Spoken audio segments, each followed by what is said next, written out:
It's another beautiful day. I want to especially welcome you to Global Morning on this very first working day of the week.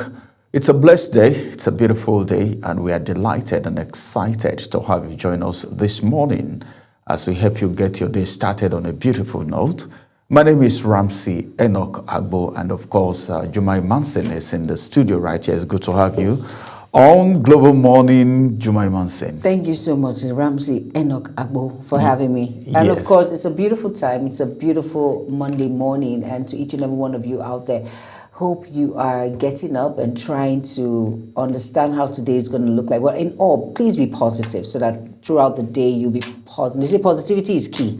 Positivity is key. Despite what is happening in Nigeria, despite all these insecurity challenges, despite, people are just being like a desk when it comes to doing their job. But hey, be positive and know that everything is going to be fine. Yeah, that's very true, because in Nigeria now, if you wake up in the morning and you are able to leave your house and get to your destination, it's a major testimony. In peace, yes. It's a major testimony. Yes, it is. Looking at the situation, security situation in the country right now, well, I think we need to be excited, every one of us. If you can hear our voice this morning, I'll keep saying it. It's a great testimony, because some people left their home yesterday. They couldn't get to their destination. Yeah. Some boarded a one-chance vehicle. Yes, they did. And some were abducted. Some were traveling and they didn't get to their destination. No, they did not. As a matter of fact, we were talking about the security situation in the country when you were doing your introduction.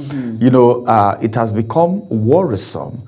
And of course, no matter what people may want to attach it to, I think it appears as if there is an undertone to this whole scenario. Exactly. Because you can't tell me about 300 and something students will be abducted from a school, and of course, no one of the bandits was gunned down, not even by the school security or maybe police officers. Where did they pass? All right. This is a country where we have checkpoints at every, should I say, 2 meters. If not even less, then you see about 300 students being abducted. On a bike? On a bike. We're not finished talking about the incident in Kebbi State. Then from there, we heard of what happened in Kwara State, Ekiti State. Then from there, now it is Niger State. Yes. But it's a worrisome situation. Yes, it is. But I think should I say congratulations to those who were able to escape, the 50 girls that escaped. How did they escape? What is happening to those in custody at the moment? What proactive measure has been put in place? What has the government done so far? I think this is beyond shutting down schools in these states, although the federal government has made a disclaimer that there is no instruction such as that schools should be shut down in those locations. But I think that is within the prerogative of the the Commissioner of Education or the governor of the state. The governor, as a matter of fact, is the #1 chief security of the state. So if this kind of thing is happening in your state, it should be a worrisome situation. Of course. We've had Khan has been speaking. Yeah. In fact, clerics have been speaking, both Muslim, Christian, everyone has been speaking. But then, what is going on? What has been put in place? I don't know. Some people said all of this is because of, it's a reaction to the statement from Donald Trump. Of course. But I don't think it should. Well, because if you want to say it's because of the statement by Donald Trump, well, I think allowing this terrorism to continue put us in more danger. That's what I feel. If someone is showing concern or said this country is a country of concern because of a particular situation or the security situation, then somebody is saying, okay, if you say why country of particular concern, let's just do the worst. It's not the best. I just pray. My prayer is that what happened to the Chibok girls should not repeat itself with these other students that have been kidnapped. You know, you mentioned something about the statement by President Donald Trump, the United States president, and let's bring it back home now. Of course, you know, 2027 is around the corner.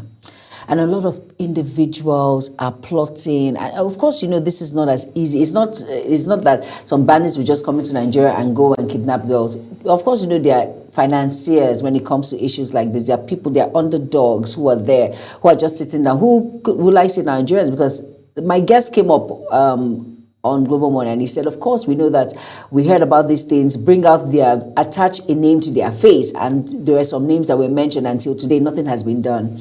Of course, you know, people will try as much as possible to sabotage when it comes to a particular administration or whatever, but because they know that security is a very serious issue in Nigeria, and it has to do with lives. So that's the only thing that will quickly grab attention with a snap of a finger.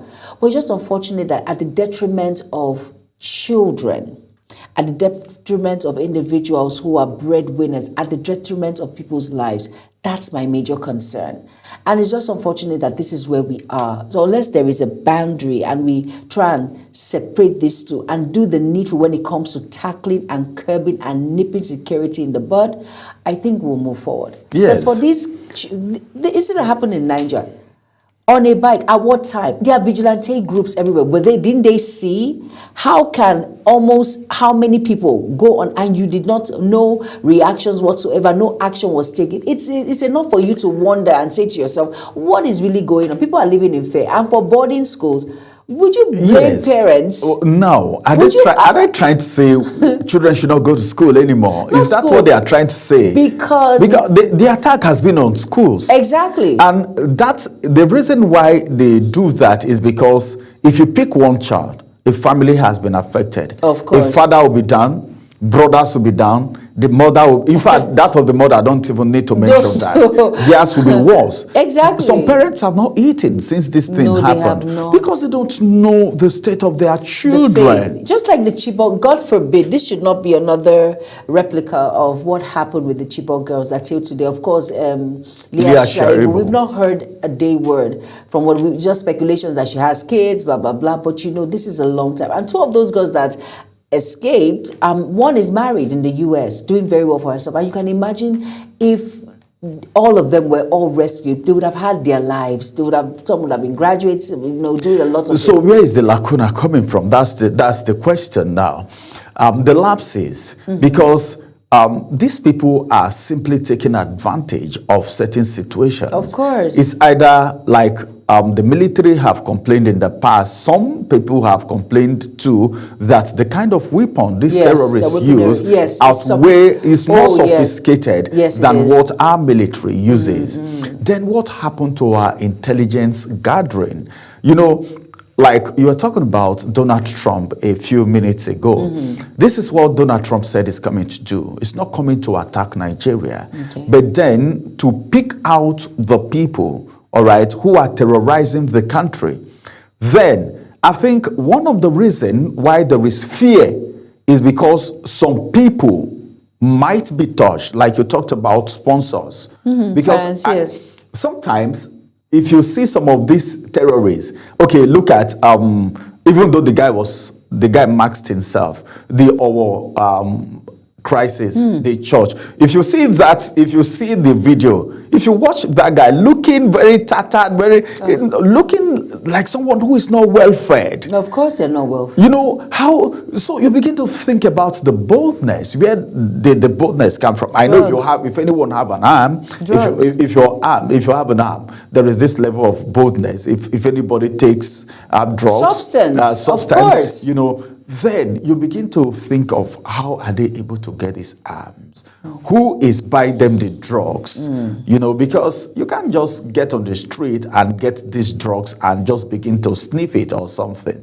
So I think what some people are really scared of is, who are those? What if they come? Because there have been pocket of speculations, informations that there are some people who are sponsoring these terrorists. All right.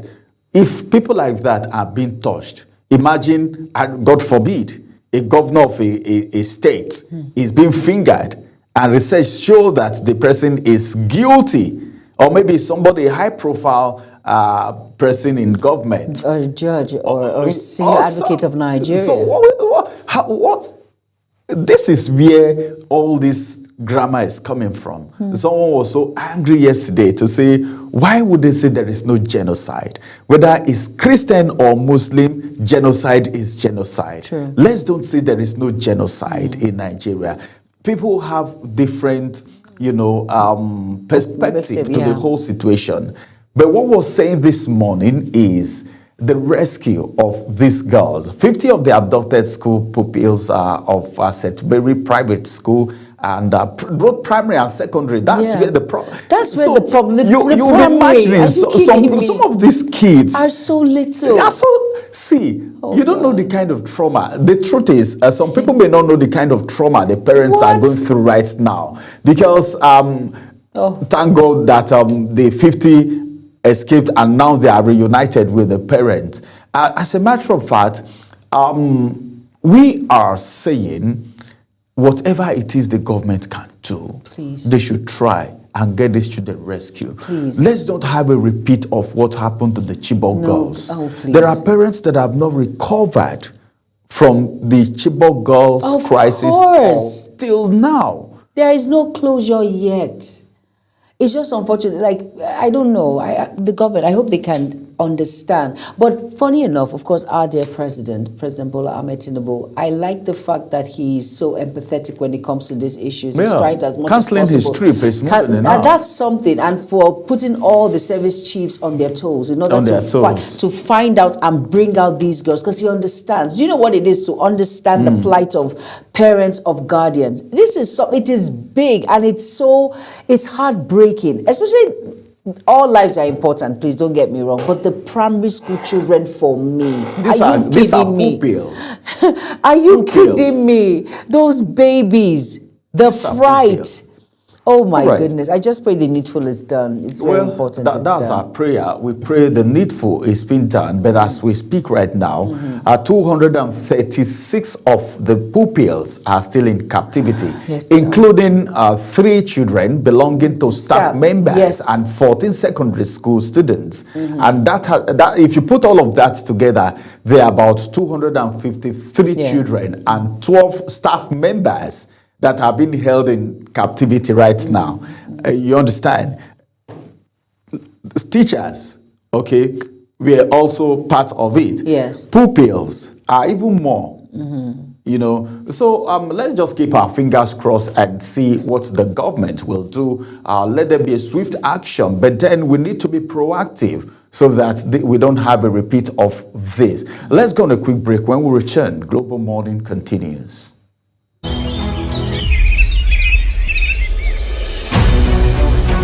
Global Morning is your top morning show here on Global Television. We bring you fresh news updates daily while delving into a variety of current affairs and topics. And at the same time, keeping you well informed about important events, both national and internationals. Global Morning serves as a valuable source of information, helping viewers like you start your day well informed. Stay connected from Monday through Sunday to a wide range of latest news making rounds on Global Morning. We're on the road to protest. And the president meets all of our demands.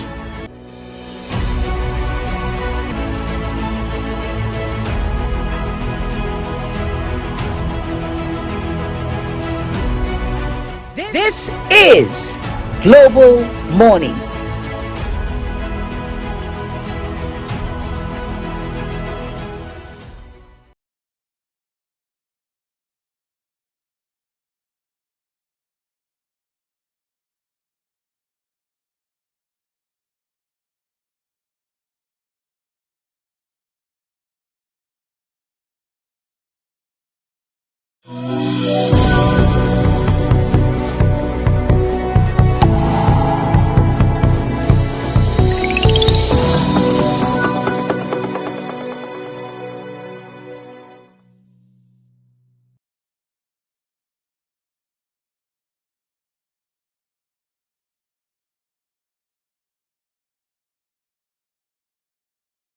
A very good evening and welcome to another exciting edition of Big Talk. Tonight on the program, As always, it's a pleasure to have you. Join us here on Global Morning. I am Uyi Agbo. You know how we do it on Teacher Post Extra, bringing you all the... on the desk this evening, we have very topical issues to discuss. And of course, Welcome to your parliamentary program, The Parliament. Peaceful and joyful home doesn't happen by chance. It is built on Women can rise beyond traditional boundaries to claim their rightful place as numerous committee, about more than 12 committees. Face to Face is a program that comes to you once in a week at about this time where we look into issues and discuss them. It gives you the opportunity to Rural leaders in United Nigeria. Entertainment Circle. And trust me, today you're about to get entertained. Hello everyone and welcome to the program Talk Sports here on Global Television. Turn Up Zone is that platform where we bring young and talented artists. Stay tuned, stay inspired, stay with Global Television on DSTV Channel 365, on Star Times Channel 276.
your way to success. Well, success have many brothers, but failure is an orphan. You will never be a failure and you can never be a failure. My name is Ramsey Enoch, and today we want to look at a very simple stance. What am I going to talk about today? I want to encourage us that we don't have to wait for motivation before we take action. You don't have to wait for motivation before you take action or do the right thing that you need to do. If you must be successful, because you need to act, number one, you need to act very fast based on what you want to achieve, because everyone have what they are built and designed for. We have a lot of people who are jealous of what we have, who we are, where we are, and what we have been wired to do, or what we have been destined to become. It's very clear. So sometimes that you are waiting for motivation. Motivation can come from either of these people, unknown to you that these persons are actually there to talk you down indirectly. There are some motivation, some healing. That's why I tell people all the time, don't be carried away by praises. Some people can praise you into damnation. Yes, some people can praise you into the pit. There are people that because they praise them, because they heal them, because of applause, you know, they are nowhere to be found today. They are off the stage already. So what we have to do, the number one thing that you need to do is don't wait for motivation, act first. and motivation will follow. All right? There is a secret for successful people, and successful people may not even tell you this. They don't feel motivated every day. That's the truth. Ask the richest man in the world today. He don't feel motivated every day. Sometimes you need to motivate yourself, encourage yourself in what you are doing. They act their way into motivation. Motivation is not the starting line. It is the result of the movement. All right? That's when motivation comes. When you are successful, everyone wants to identify with you. When you are successful, you are a newsmaker already. Everyone wants to be your friend, but you need to be careful. Choose your friends carefully and don't allow your friends choose you. Because a lot of people may want to be your friend because you are a successful man. A lot of people want to claim to be your motivators. Motivators, they are the ones motivating you. Guy, I need to be careful. All right? Wedding happens after you begin. Because first of all, you need to believe in what you are doing. The confidence has to be there before you can even do what you are doing correctly. If not, you fidget on stage. He said in his own case, he didn't feel very confident when he first started. He didn't fancy tools, but he showed up. And the more he acted, the more motivated he became. All right? What you need to do is build confidence yourself. And confidence built consistently have a long way to go. Don't be scared. See, sometimes God puts something in you and your environment may not look it. Your size may not even look it. Do you know when somebody is telling you, this one, what can he offer? This one from this village, I knew when this person was born. A lot of people are going to say so many things, but you need to be confident of yourself because you know what you carry on your inside, you know what you are made up of, you know what God told you you are going to become. You know what? See, build confidence consistently. Always be confident of yourself. Because action, by the time you begin to put in that action, it creates clarity. When you move, ideas flow. Right? Someone can attest to what I'm saying right now. But when you sit still, fear grows. I want to say that again. When you move, when you take action, ideas flow. That's why some people will tell you, before I even got on stage, well, I didn't even look at my script anymore because I was just flowing, it was because you got on the stage the first time and confidence came unknown to you. That's what it means. Okay? When you move, ideas will begin to flow. When you take that idea, you begin to break it down and idea begin to flow. When you move, ideas do what? Flow. But when you are still, fear grows on your inside. So even if you don't feel like it, just take one small step today. Send maybe do one or two things that you feel this could actually boost whatever it is you're doing. Stop waiting for the perfect people. Because the perfect people may not be those people motivating you. Sometimes you are doing the wrong thing and some people are saying, wow, well, you did well. But you are doing the wrong thing that is about destroying your future. I wonder what happened on social media these days. You see some people misbehaving, some people doing things that will take their lives, that will lead them to condemnation, destruction. And some people are there hailing them. Be careful the kind of comments people make on your post. Some of them are not encouraging. Some of them are there to talk you down. You need to be careful. Build confidence yourself. Believe in yourself. Trust in what you are doing. Trust in yourself. Trust in God first. Yeah, trust in God first, then believe in yourself. That's it. Trust God, then believe in yourself. You will get to your destination. And that is very, very important. So, everyone that is clapping for you, is not all of them that believe in your dream. But you need to be very, very careful. That's what it is. As people are clapping for you, as people are saying, go on, go on, go on, go on. Hey, you did very well. That thing you are doing, I like that your lifestyle. Keep it up. Oh. Something that is not good, something that the society frowns at. Some people are encouraging you to be naked on social media. That is disastrous. And the same you is looking for a husband. Tell me, does it match? How does it really feel good? Or you want to, let me just leave it at that. Whatever you're doing today, be careful the kind of people that cheer you up. Be careful of motivation. Be careful of hand clap. Be careful of unnecessary healing. Examine yourself. Test yourself. Check what you are doing. But I want you to know that you need to get on the stage, get on that assignment, get on that job, get on that duty, get on that your job description, and just keep moving on it. Ideas will flow. But if you stay stagnant, I tell you the truth, fear will grow in you and build up, and before you know, a destiny has been killed and destroyed. That's not your portion. That's not your portion at all. You are a mobile success. Go somewhere to happen.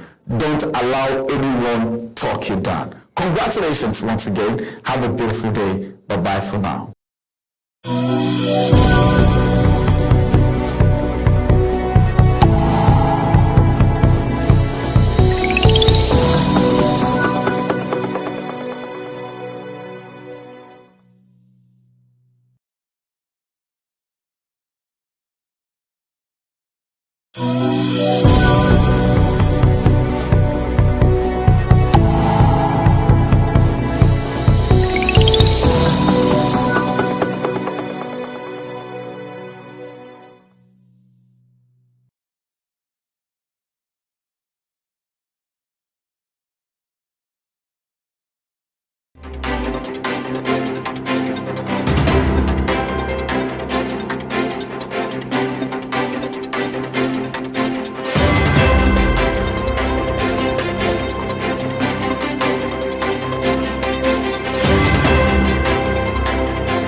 All right, you're welcome back, and it's Global Morning on Global Television. At about this time is a newspaper review segment.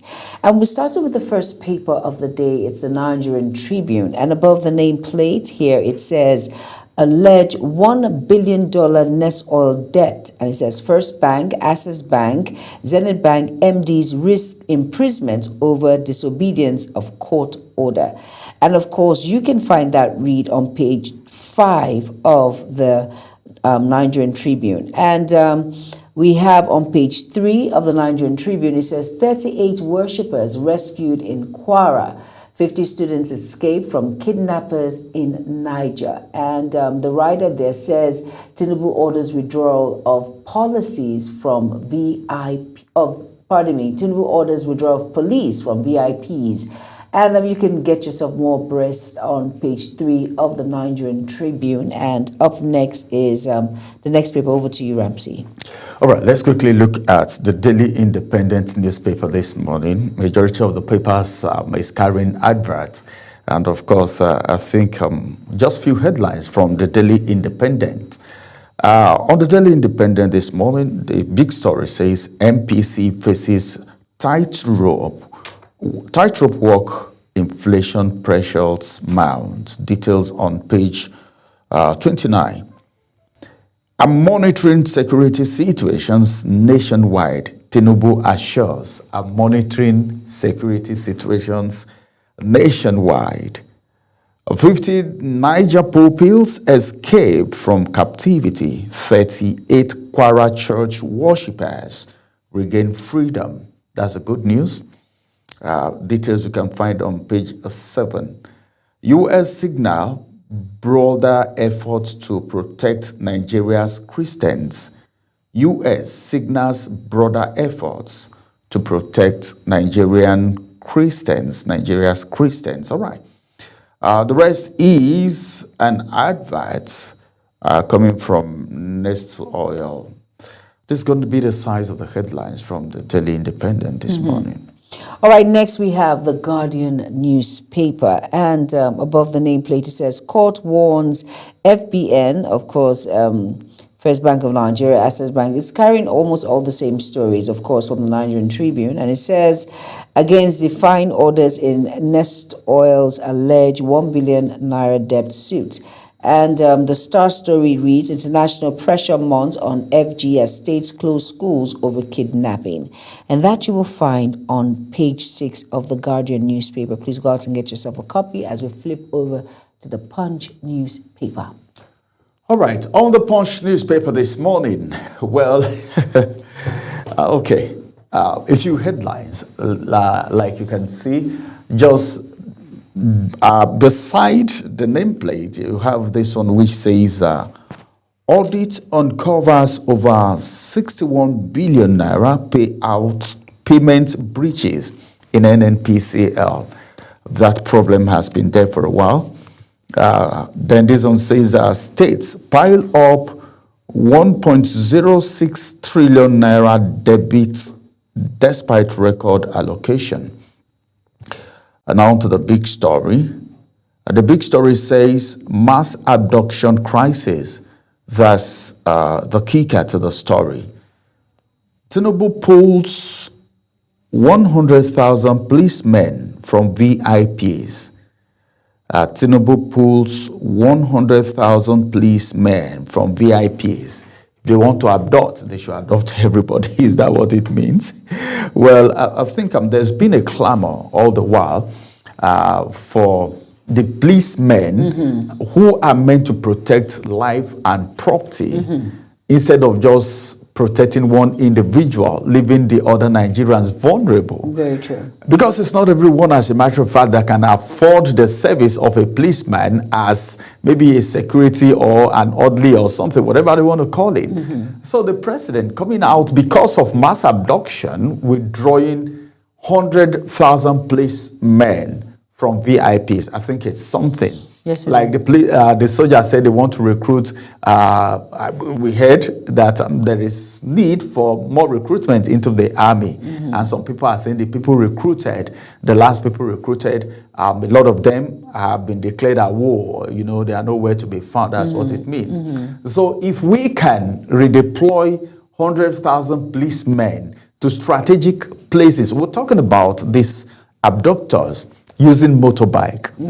If we have operation, operation this and that, policemen who are on their duty posts at the different checkpoints, if they are being able to at least altercate with these men, I think this will reduce. So the president have a point there. We'll talk more about that. Yeah, and I like the fact that it's a step in the right direction in order to this will take a while, terrorist groups and all of that, but at least we're starting somewhere. It's headway to bringing back peace of mind in our dear country, Nigeria. All right. The writer to that story says, a president meets service chiefs, defense headquarters reviews operations, 50 Niger pupils, 38 Kwara churchgoers freed. That's the good news right there. Those are the headlines from the Punch newspaper this morning. All right, now we have the Nation newspaper, which is next. And it says, of course, the same story in all the newspapers talking about the alleged $1 billion debt claim of all our banks. And, of course, the disobedience of MDs facing risk of imprisonment. So please, of course, is making rounds. It's a very serious matter that is ongoing. Now, below the nameplate of the Nation newspaper, it says 38 Kwara abductees rescued. And it says, the kicker there says, 51 Niger pupils return home. I won't relent, says Tinubu. Oh, I love that assurance. I like that, given that to an hope, extent. Of course, I do. Let's see the action. Let's see the kind of action that is going to follow that statement. Because it's one thing to say a thing, but we know our president to be a very proactive president. So we're waiting for the action. What we've seen, We're waiting for the action. All right, next is the Vanguard. Over to you now, Ramsey. All right, let's quickly flip through the Vanguard, which is going to be the last paper before we bring you Social Buzz this morning. Above the nameplate, it says, alleged $1 billion Nest Oil debt claim. First Bank, Access Bank, Zenith Bank MDs risk imprisonment over the alleged disobedience of court order. Then this one says Tinubu orders withdrawal of police officers guarding VIPs. Then you begin to ask question, who is the VIP? I think what the president is doing is trying to make Nigerians feel that every Nigerian's life matters. Whether you are rich, whether you are poor, in as much as you have air coming out of your nostril, your life, you are important. The police, which is recruited by the federal government, being paid by the taxpayers' money, should protect everyone and not just VIPs who can afford an extra service or payment or whatever it is. So I think the president is doing the right thing. Then more headlines still coming from the Guardian newspaper this morning, Vanguard, I beg your pardon. This one says, Oyedepo to Christians, take charge before genocide descends into anarchy. Right, it was brutal in service yesterday. 50 students abducted from Niger Catholic School have escaped. That's coming from Christian Association of Nigeria. One writer to that story, 38 kidnapped victims from Kwara Church again have regained their freedom. Governor Abdulrazak commends president's hands-on approach. That's the detail that you can find on page 5, and that's the size of the headlines from the Vanguard newspaper. And of course, this is going to be where we'll be drawing the curtain on the newspaper review for this morning. Coming up next is Social Buzz by Ogochukwu Mobuno. Stay with us.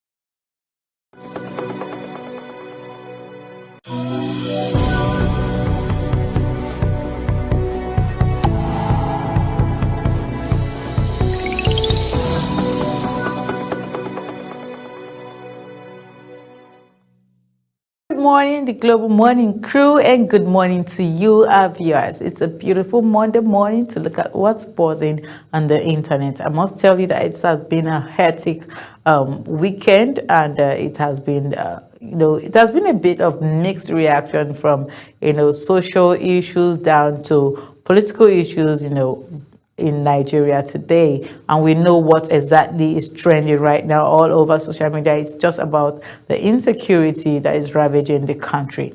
Well, the insecurity, according to President Bola Ahmed Tinubu, he said nothing insecurity is troubling me. That's what the president says. Well, I am August Kumob. No, please join us as we unfold what exactly is trending today. President Bola Ahmed Tinubu has said insecurity in northern Nigeria remains his deepest concern, stressing that the crisis threatens national progress and stability. The president, represented by the Speaker of the House of Representatives, retired Honorable Abbas Tajuddin, stated this during the 25th anniversary Silver Jubilee of the Arewa Conservative Forum, ACF, in Kaduna State on the November 22nd, 2025. In his address titled "A Generation Summoned by a Crisis," President Tinubu acknowledged that his administration has inherited multi-layered security challenges, but now addressing them with renewed urgency. Nothing troubles me more gravely than the security crisis bedeviling Nigeria, especially northern Nigeria. Affliction in any part of the country is a setback for every part. We cannot prosper when one limb of the national body is paralyzed.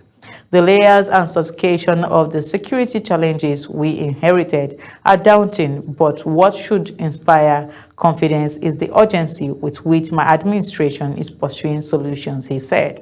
According to him, there has never been a time when the North more urgently needed honest, courageous voices than now. He said, yes, there have been missteps, yes, there have been moments of drift, but we cannot say the North has failed unless we abandon our responsibility to be our brothers and sisters' keepers. We fail the day we sleep comfortably while millions sleep with empty bellies. The day fear becomes a permanent companion for travelers moving from one village to another. But let no one believe that hope is lost. The dysfunction inherited over decades, fractured bonds, and strained unity. Yet the ethnic and religious diversity gathered here today is a declaration of the collective resolve to the collective resolve to overcome polarization and resist any agenda designed to divide, he said. This note from the president is really heartwarming at this time. This is what we all as Nigerians need. Come together to solve insecurity, to make sure that we bring a halt to insecurity. Let's all drop the whole dragging the president, dragging the vice president, the Senate, president, and everyone, in leadership. We understand that we have to hold them accountable most times whenever things aren't going well, because these are the things they swore. They took an oath to say, when I'm in office, I'm going to make sure that these things come to a stop. I'm going to make sure, to my ability, that we bring to a stop insecurity and things like this. And this is a time where we need the president to speak up. All this while, we've always wanted the president to speak up. We've asked, what is the president saying? What is he not saying? And all of that. But right now, he has come out to say he's not pleased about it at all. He's giving sleepless nights. I know many people might just feel, oh, please, that is, how do they call it again? That is wash. You are whining Nigerians. But I must tell you, to be a number one citizen of a country as Nigeria is not an easy one. This is the number one in Africa. And with the population we have here in Nigeria, I must tell you, if you are president of Africa, even if it's just for 1 hour, you must be confused when you get to that office. So at this point, we just have to keep on encouraging ourselves, including encouraging the president, to make sure that, he carries out his job as he should carry it out. And we are praying that someday peace is restored to not just northern Nigeria, but every part of the country that is suffering from insurgency, suffering from insecurity, and what we have right now. Well, let's take comments from social media as regards this statement by the president, represented by the Honorable, Tajuddin Abbas in the Northern Conference and at the Arewa Conference of Nigeria. And this one is coming from King Gozie. And King Gozie says, Baba, what's the way forward? Commander-in-Chief of the Armed Forces. Okay, so what's the way forward? I'm sure that a lot of persons are tired of the whole talk and talk and talk. What exactly is in place? Sometimes we don't even get to hear what is in place, but I must tell you that maybe something is actually going on there. But then, like I said, we hold our leaders accountable when they're not doing the right thing. So if they can actually come out to say, okay, these and these are the steps we have put in place, and not just crying with the masses. We know leaders not to cry with masses. Instead, they encourage you and they show you the way forward. So yes, what's the way forward? That's how this person actually started. King Gozie says, what's the way forward? Hopefully we get to see the way forward. We get to see those plans that have been put out to solve insecurity, to make sure that they curb insecurity, and hopefully they put them to work, because it's not just all about talking, Second comment is coming from K Solo Hits, and K Solo says, sir, if it's really troubling you by now, we should have seen changes, but you sleep well without any worries about the citizens of the country. K Solo can never be more sure. How can you tell that the president, #1 citizen of Nigeria, can sleep well? Come on. If only you can put yourself in their shoes for just one day. I must say, it's not going to be easy. Everyone wants to be president until you get there. Then you know that there are so many things, that you cannot deal with, honestly. So many fires. Well, the third comment is coming from Oloye X. And Oloye says, he's compassionate, but he can't do it alone. This is it. He might be compassionate, but he cannot do it alone. He needs everyone in government, from the Senate, the House of Representatives, everyone, the governors, chiefs, local chiefs, local government chairman, and all of that. All the bodies have to come together, including you and I standing here. We have to do our own bits. Do your bit. What exactly can you do to help reduce the problem of insecurity? If you know you close late, then try to make sure that you close early and get home safe. And whatever it is, make sure that you are in the watch, because we know we have one chance. We have so many of them out there, but you can never be more careful. That's the whole truth.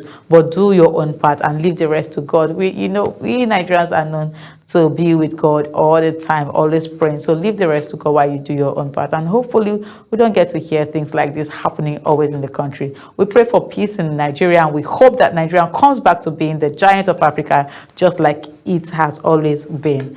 All right, this is where we draw the curtains today for Social Buzz here on Global Morning. Please stay with us as Global Morning continues. I am Ogochukwu Mobno. Bye for now.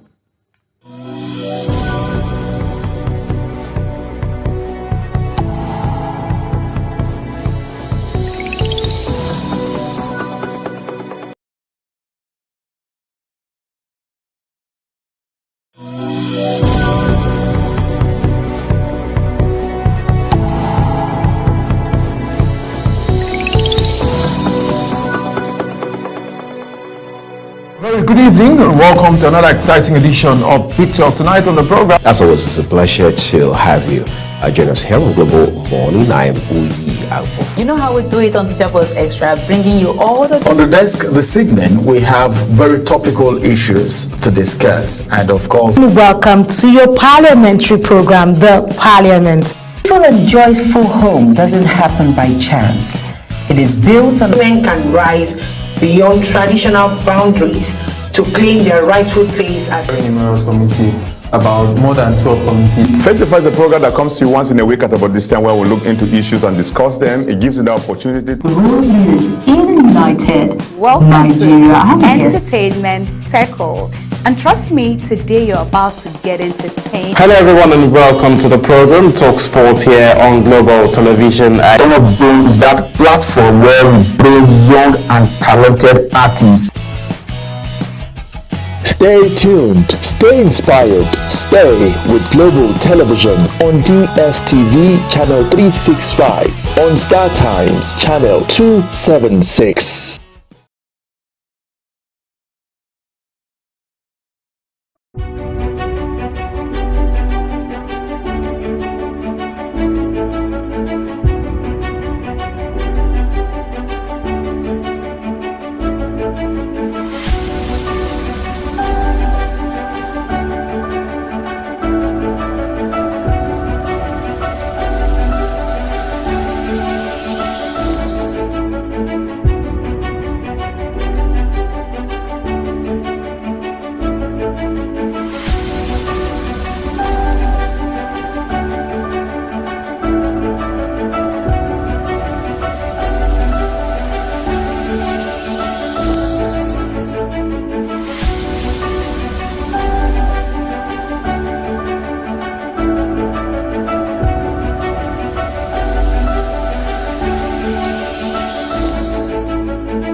Morning is your top morning show here on Global Television. We bring you fresh news updates daily while delving into a variety of current affairs and topics. And at the same time, keeping you well informed about important events, both national and international. Global Morning serves as a valuable source of information, helping viewers like you start your day well informed.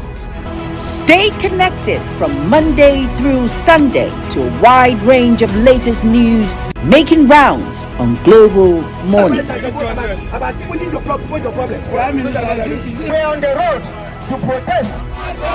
And the president meets all of our demands.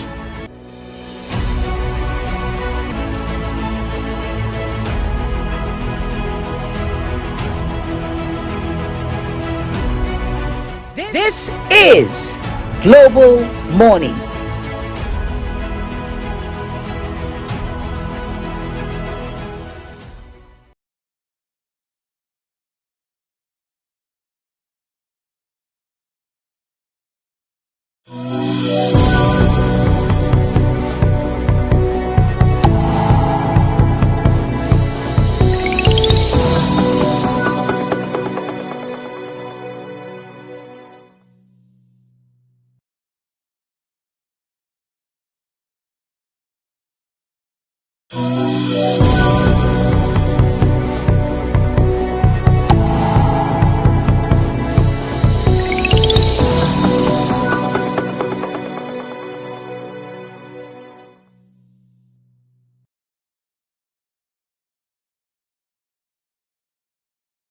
Welcome back. Of course, we are going to the second conversation right now, and this security situation is becoming alarming, is becoming worrisome. A lot of Nigerians are even getting confused. What is the Nigerian authorities doing? The federal government, the governors who are the #1 chief securities of the state, the service chiefs, the IG, the head of vigilantes. What is the effort so far? First of all, we heard about the abduction of the schoolgirls in Kebbi. From Kebbi, it was a church that was invaded in Owo. Before we even finish talking about that, we heard of the situation in Niger State. And of course, 50 of those girls have actually escaped, but we still have about 300 and something still in captivity. Now, what is the way forward? Are we being proactive enough? The president have given so much, all right? He has at least given instructions that he's on top of his game. But today we will be talking about the high rate of abduction in Nigeria right now. What is responsible? How did we get here? Is it because of the statement by Donald Trump? Because some people said it is a trigger. It is a trigger for the recent rate of kidnapping and of course the abduction especially. Today we have a security expert, security professional, and also a public affairs analyst in the studio in the person of Comrade Salihu Mahmood. It's good to have you join us on the program today. Thank you very much, Mr. Ramson. It's been quite a while, even though we speak on phone, yes. We interview on phone severally. Yes. Nice to be in your studio. You know, when you're in the studio, yes. I know that we are going to have a whole lot of information and so of course, an in-depth analysis. Thank you very much. So now, before we finish talking about the abduction in Kebbi State, we're hearing of Niger State now, including Kwara. Yes. You know, and the way the situation is, imagine that of Niger State. Pupils were even abducted too with teachers, and some people have said, well, this situation is a trigger from the statement by the President of the United States of America saying Nigeria is a country of a particular concern. What do you think is responsible for this abduction? Are you of the same school of thought that is a trigger to the statement by Donald Trump? Well, I don't think so. You know, the way we see things differs from the way people see it. 5 years ago, I can vividly recall in Human Rights Radio, a program called Politics and Governance, we did warn that if care is not taken, fleeing bandits from Northwest, fleeing bandits from insurgents from Northeast are going to regroup in North Central states of Niger, Kwara, Plateau, Niger, Benue, and others. And it happened. Ordinary Ahmed, with due respect to him, the anchor of Berekete, is a witness because he's the owner of that Human Rights Radio. 5 years ago, I can vividly recall, we did warn. The problem we have in this country is that some people in the political and security circle are feeding fat from this menace with no apologies to anyone. Some of these things are RNG. The higher echelons might not be aware, but there are some unscrupulous and undesirable elements that don't want the insecurity to end, where the huge budgetary allocation that is coming, they are feeding fat from it. And their primary concern is the houses they buy from the proceeds, the cars, how their children go abroad, and that. So I think Mr. President, as a Democrat, as a former governor for 8 years in Lagos, who improved Lagos security, need to also beam searchlight amongst some of the echelons of both the armed forces, police, DSS, and others, because as the good and patriotic ones are involved in strategizing to carry out efficient and effective onslaught against the non-state actors, there are also saboteurs. If not, how on earth could a Brigadier General and his team be ambushed without immediate rescue? How on earth could other ambushes happen? Let me give you an example. Those of Niger around Agwara, those of Wasagu, Mashegu local government area of Kebbi State, where the school children were adopted, and Eruku in Kwara State, these are mainly ungoverned areas. We have over time called for siting of permanent security structures from police, security and civil defense, DSS, Army, Air Force, and others. If you go to most of these places in Kebbi, Sokoto, Zamfara, Kwara, Niger, Benue, Kogi, Plateau, and all of it, nothing to run home about the presence of even some sophisticated police outposts. And when you're trying to talk about internal security, it's the purview of the police. Police is in charge of internal security. All these efforts you see Air Force and Army doing is complementing the efforts. Most of these officers and personnel, where are they? Even with the special protection unit in the police that wears blue beret, you still see police mobile force, counter-terrorism unit guarding and escorting people who are not bounded by constitution to have police escorts. Thank God Mr. President yesterday gave an order that such police officers and men should be withdrawn, that civil defense, we do not even support that of the civil defense in South Africa, for instance, there are private security companies that are licensed to bear arms. These are the type of people that the VIPs get to guard them. So some of the private security companies in Nigeria should be given arms to the license for arms, so that this sort of VIPs in oil industry, banking industry, business and what have you, can sort for the protection of these sophisticated private security officers, not Nigerian security and civil defense. Comrade, yes. Why is it even necessary for you to get a personal protection if you know you don't have anything to hide, if the people love you? Because we've heard of countries where even the president go without escort. We've had where countries in this world where governors go without escort. Is it even necessary for people who work in oil companies, who are VIPs in quotes, to use personal security? Or is it even necessary? Well, you see, since the assassination of head of state Murtala Ramat Mohammed in 1976, many highly placed public office holders started becoming afraid.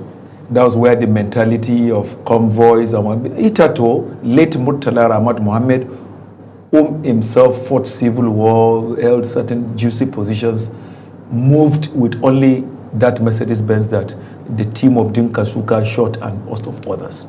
But aftermath of that, this mentality of protection began. But it became worse under democratic experiment from 1999, because Itato, I can tell you, even under military administrations I knew, that of Ibrahim Badamasi Babangida, General Sani Abacha, and host of others, it was 505, 504 and what have you, then Pajero, then some Land Cruiser, old model and what have you. Then even for a minister, you see that it's not more than 2 or 3 vehicles, because I can vividly recall there was a Minister of Industry during Babangida administration, General A.B. Mamman.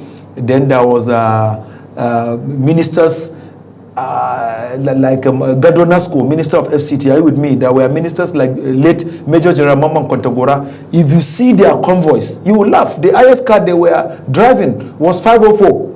Are you with me? Coming to even Abacha administration, it was 504, 505. Then you can count the numbers. Maybe the vehicle in front backup, or maybe the pilot car and the main vehicle.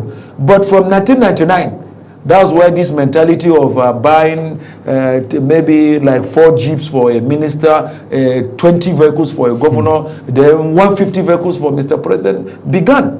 So the mentality escalated that time. And that singular cost of governance is affecting security circle, because some of the monies you are supposed to appropriate for security, you are now using it for some political office orders, where you even see managing directors, executive secretaries of parastatals carrying escorts. I've seen, I don't want to mention the parastatals, I've seen managing directors of government parastatals and director generals and executive secretaries going with 4 vehicles with the routine of mobile police and others, which ought not to be.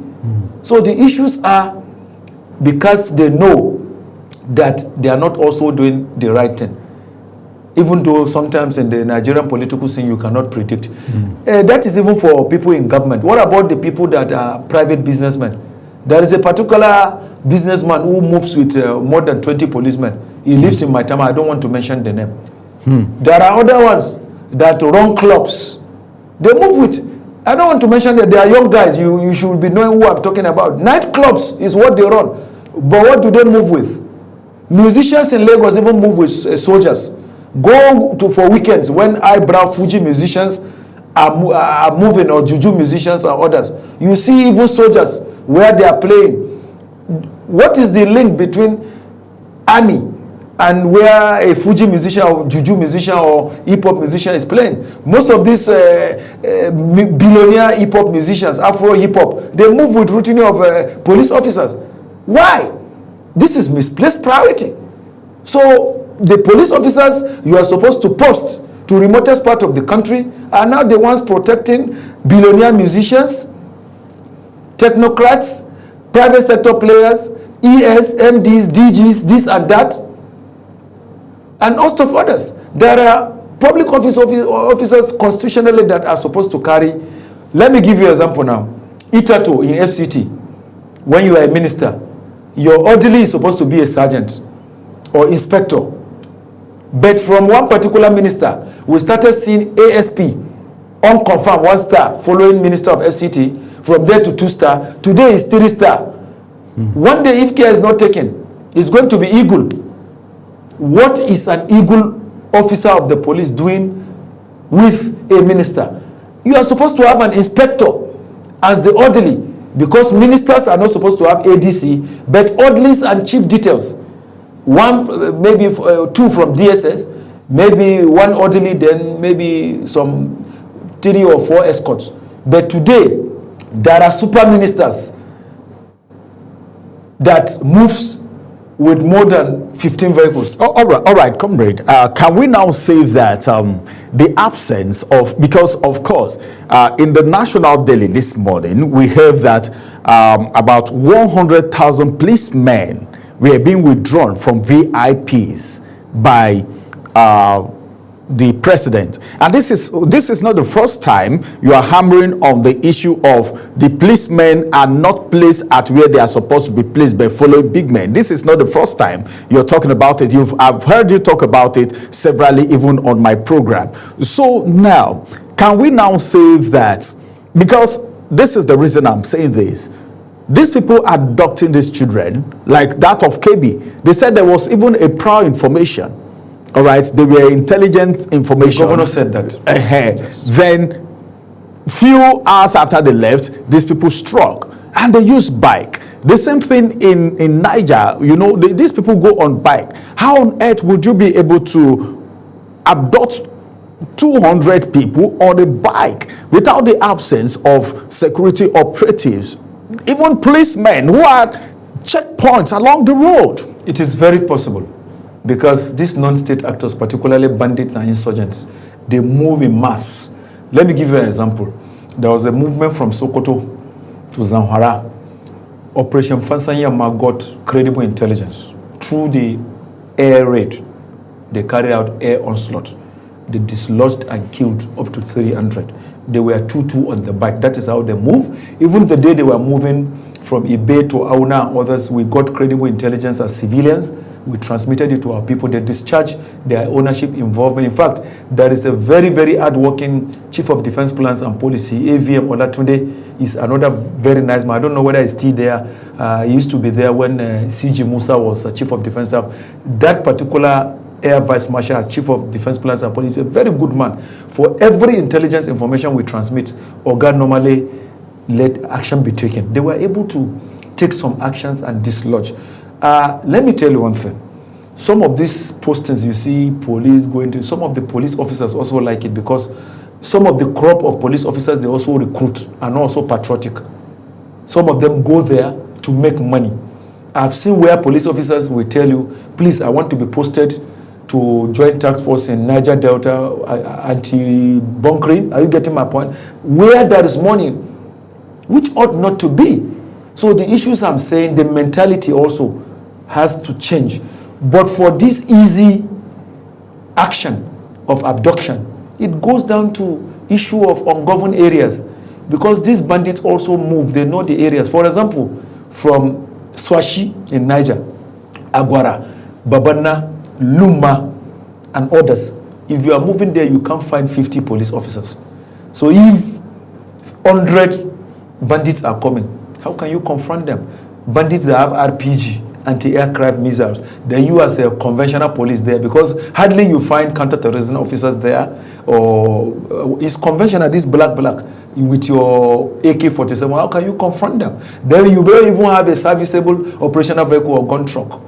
Even though Operation Fansanyama is been there in Rijau, Kontangora, and others. Of recent, between Mokwa to Kanji, around Ibi, they kidnap people. Around Shia, Borea, just the day before yesterday, they kidnapped some people. That is Barutel local government area of Kwara. So because the places are ungoverned area, no presence of sophisticated police structure, army, air force, and what have you, they know. So they struck there. They hardly go to where is fortified. So that is why beyond just withdrawing the police officers, Mr. President must adequately fund the police. Even the police trust fund, they are not living up to expectation. Police don't have barracks in Abuja, in Lagos. So is it the police you want to get motivation from? With their elderly ones retiring, seeing how they go into penury, no motivation. That is why they just tool for posting to juicy areas, because if the one that trained you has retired and the benefits have not been gotten because of one pension administration that is mad with corruption, motivation is not there. So I can even tell you members of the armed forces are better taken care of, because when EFCC that was created yesterday, an unconfirmed officer of the police who converted, you know, some of the police officers below the rank of superintendent converted. When he died, the first benefit the wife got from EFCC was 25 million. How much does police pay to their officer? That's anti-graft agency, EFCC. So you now tell me people will not prefer to go to EFCC and work than police. So welfare, then dealt benefits and what have you are nothing to write home about in the police. So Mr. President, beyond just withdrawing these police officers, you need to also build permanent police structures, because they are custodians of internal security. All right, that's where I'm coming from. If their welfare is not guaranteed, let's go to intelligence gathering now. We've had situations. You talked about Umba, the general that was killed, and how Ubali, how army officers were also being attacked when they are going to confront this bandit because of the leakage of intelligent informations. Now, can we say welfareism? Okay, let's say for police, because sometimes you have joint task force where you have the police, you have other security operatives come together. This leakage, can we say some of these attacks on our military is as a result of the leakage of intelligence informations coming from some quarters, maybe among the security operatives to the bandits? You see, within the circle of the armed forces, police and others, there are internal conspirators. Severally, they've arrested military personnel, police officers for conspiracy. You get my point. So that is there, basically. Then there are also political conspirators too. People who have political power. For example, Zamfara and Katsina, illegal gold mines is involved. We've said it severally. Some senators, former governors, retired generals, creme de la creme are involved in the illegal gold mines in Zamfara and Katsina. Has anybody bothered? When Mutao Lewi is now Minister of State for Defense, was governor, he constituted a committee, investigative committee, headed by former IGM Abubakar. After Muhammad Diko Abubakar submitted his report to Mutao Lewi, he never implemented it because some emirs were involved and some higher echelons in Zamfara State. So the issues are this drilling and milking of our resources is also making it not to be over in some northwestern state. That of Borno, natural resources is not involved, but Katsina and Zamfara is involved. And why you see Kebbi, Sokoto, Niger, and Kwara at the receiving end, I can tell you there is a place called Gandu under Kayama local government area of Kwara State. This Mahmuda terrorist, Itato, used to be involved in illegal gold mines. In many parts of Niger, illegal gold mining is taking place too. Sokoto and Kebbi too. So in those northwestern states, illegal gold mines are the issue.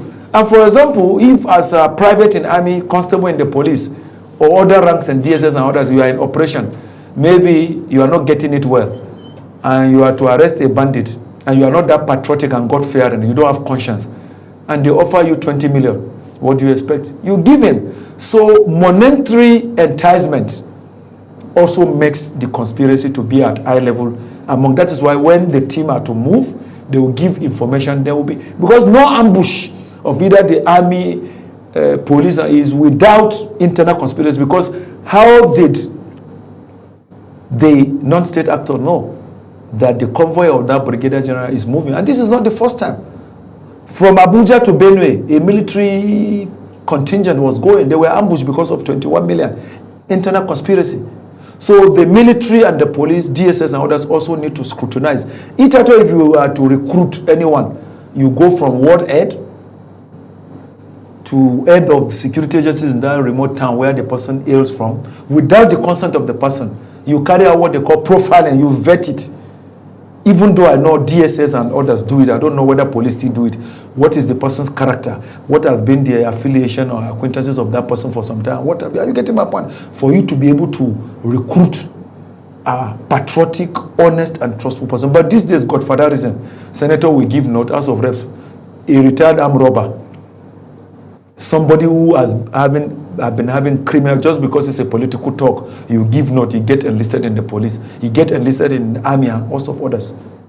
It doesn't work that way. So we need to come back to the drawing board. Then police intelligence is not working effectively. They need to also restructure. One, you have a very gallant Deputy Inspector General of Police in 4th CID. I will give it to him. DIG Sadiq is a wonderful man, no nonsense man. People like that should be given much money so that most of his well-trained officers in force intelligence in Area 10 there can be posted to remote areas. Most of the officers you find there, maybe from State CID, from branch SIB, which ought not to be. 4th CID is there. Since they are the lead in internal security, their intelligence should be in the lead, but DSS seems to be ahead of police in terms of who arrested Mahmuda terrorist leader in Wawa, Niger State. It was DSS. Isn't that shameful to the police when the police have outposts, division headquarters, even though they are not enough and what have you? So the issues are Mr. President did it well by also approving 30,000 recruitment.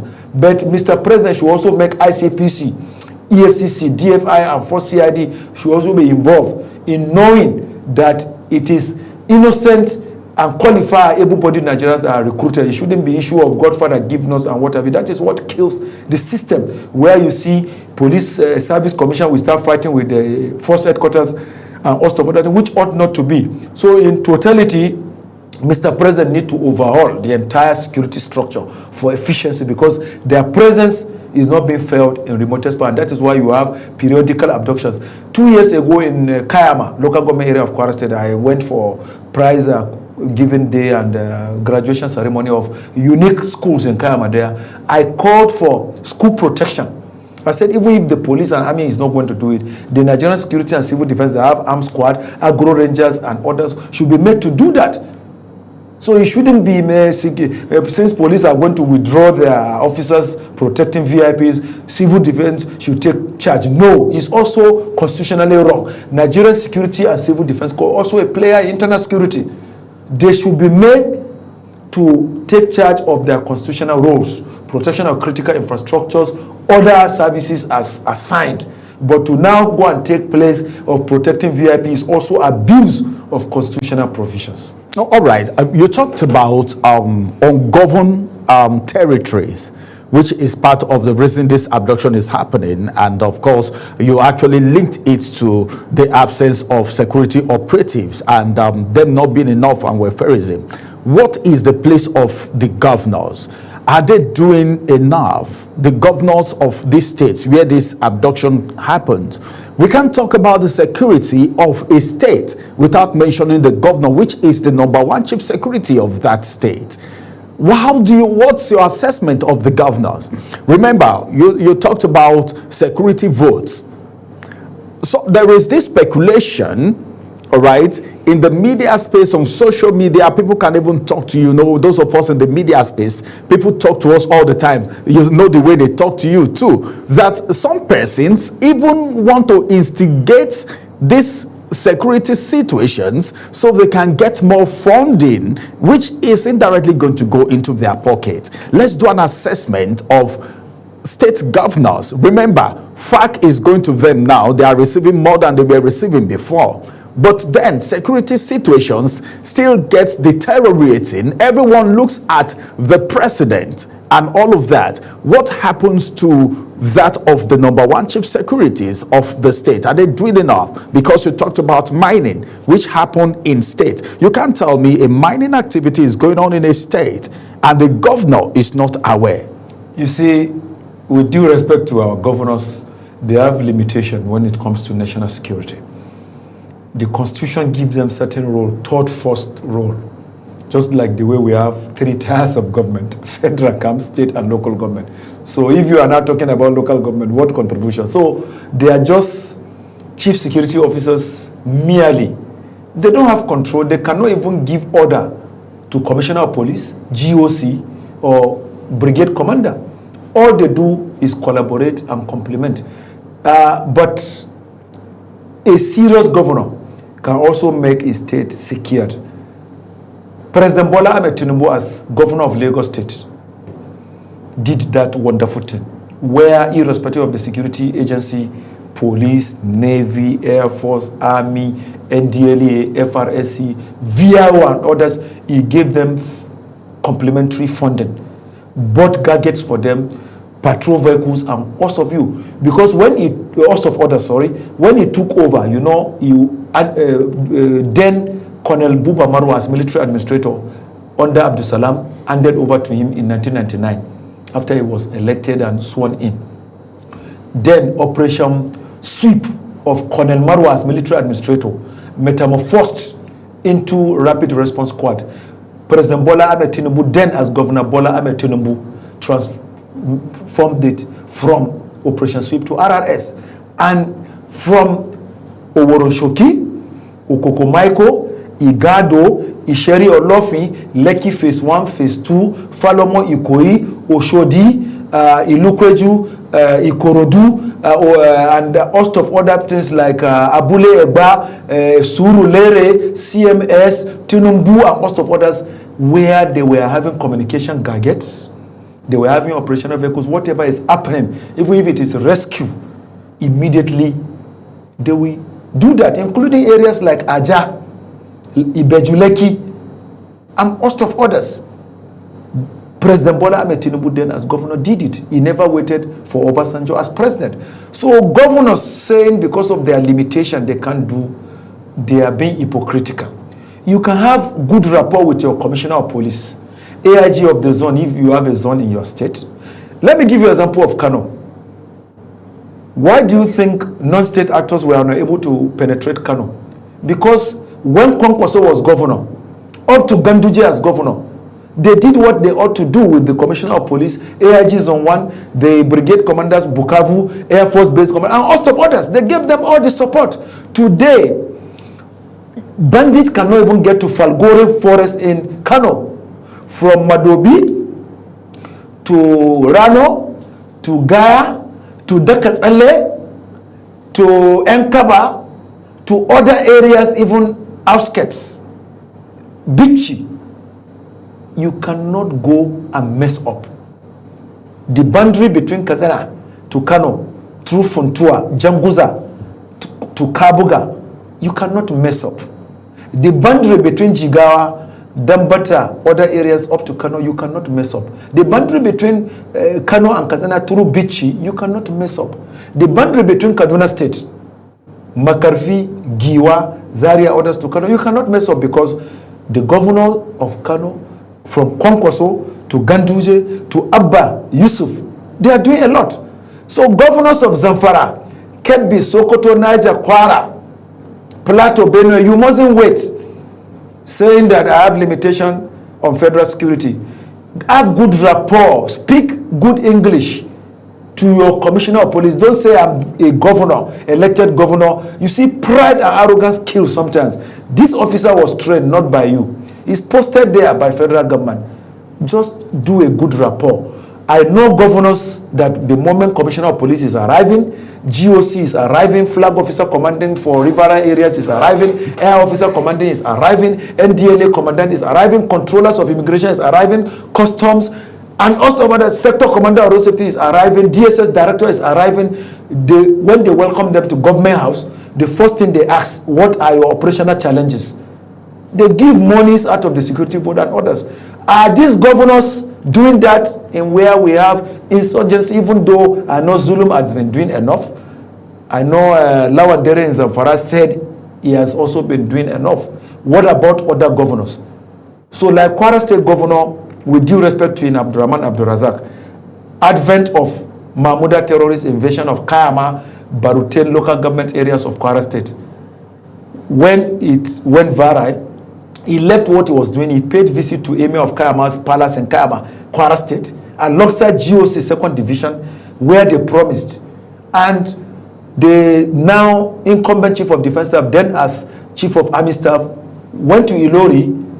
He gave standing order to the Army Response Squad that is giving them 1 month ultimatum.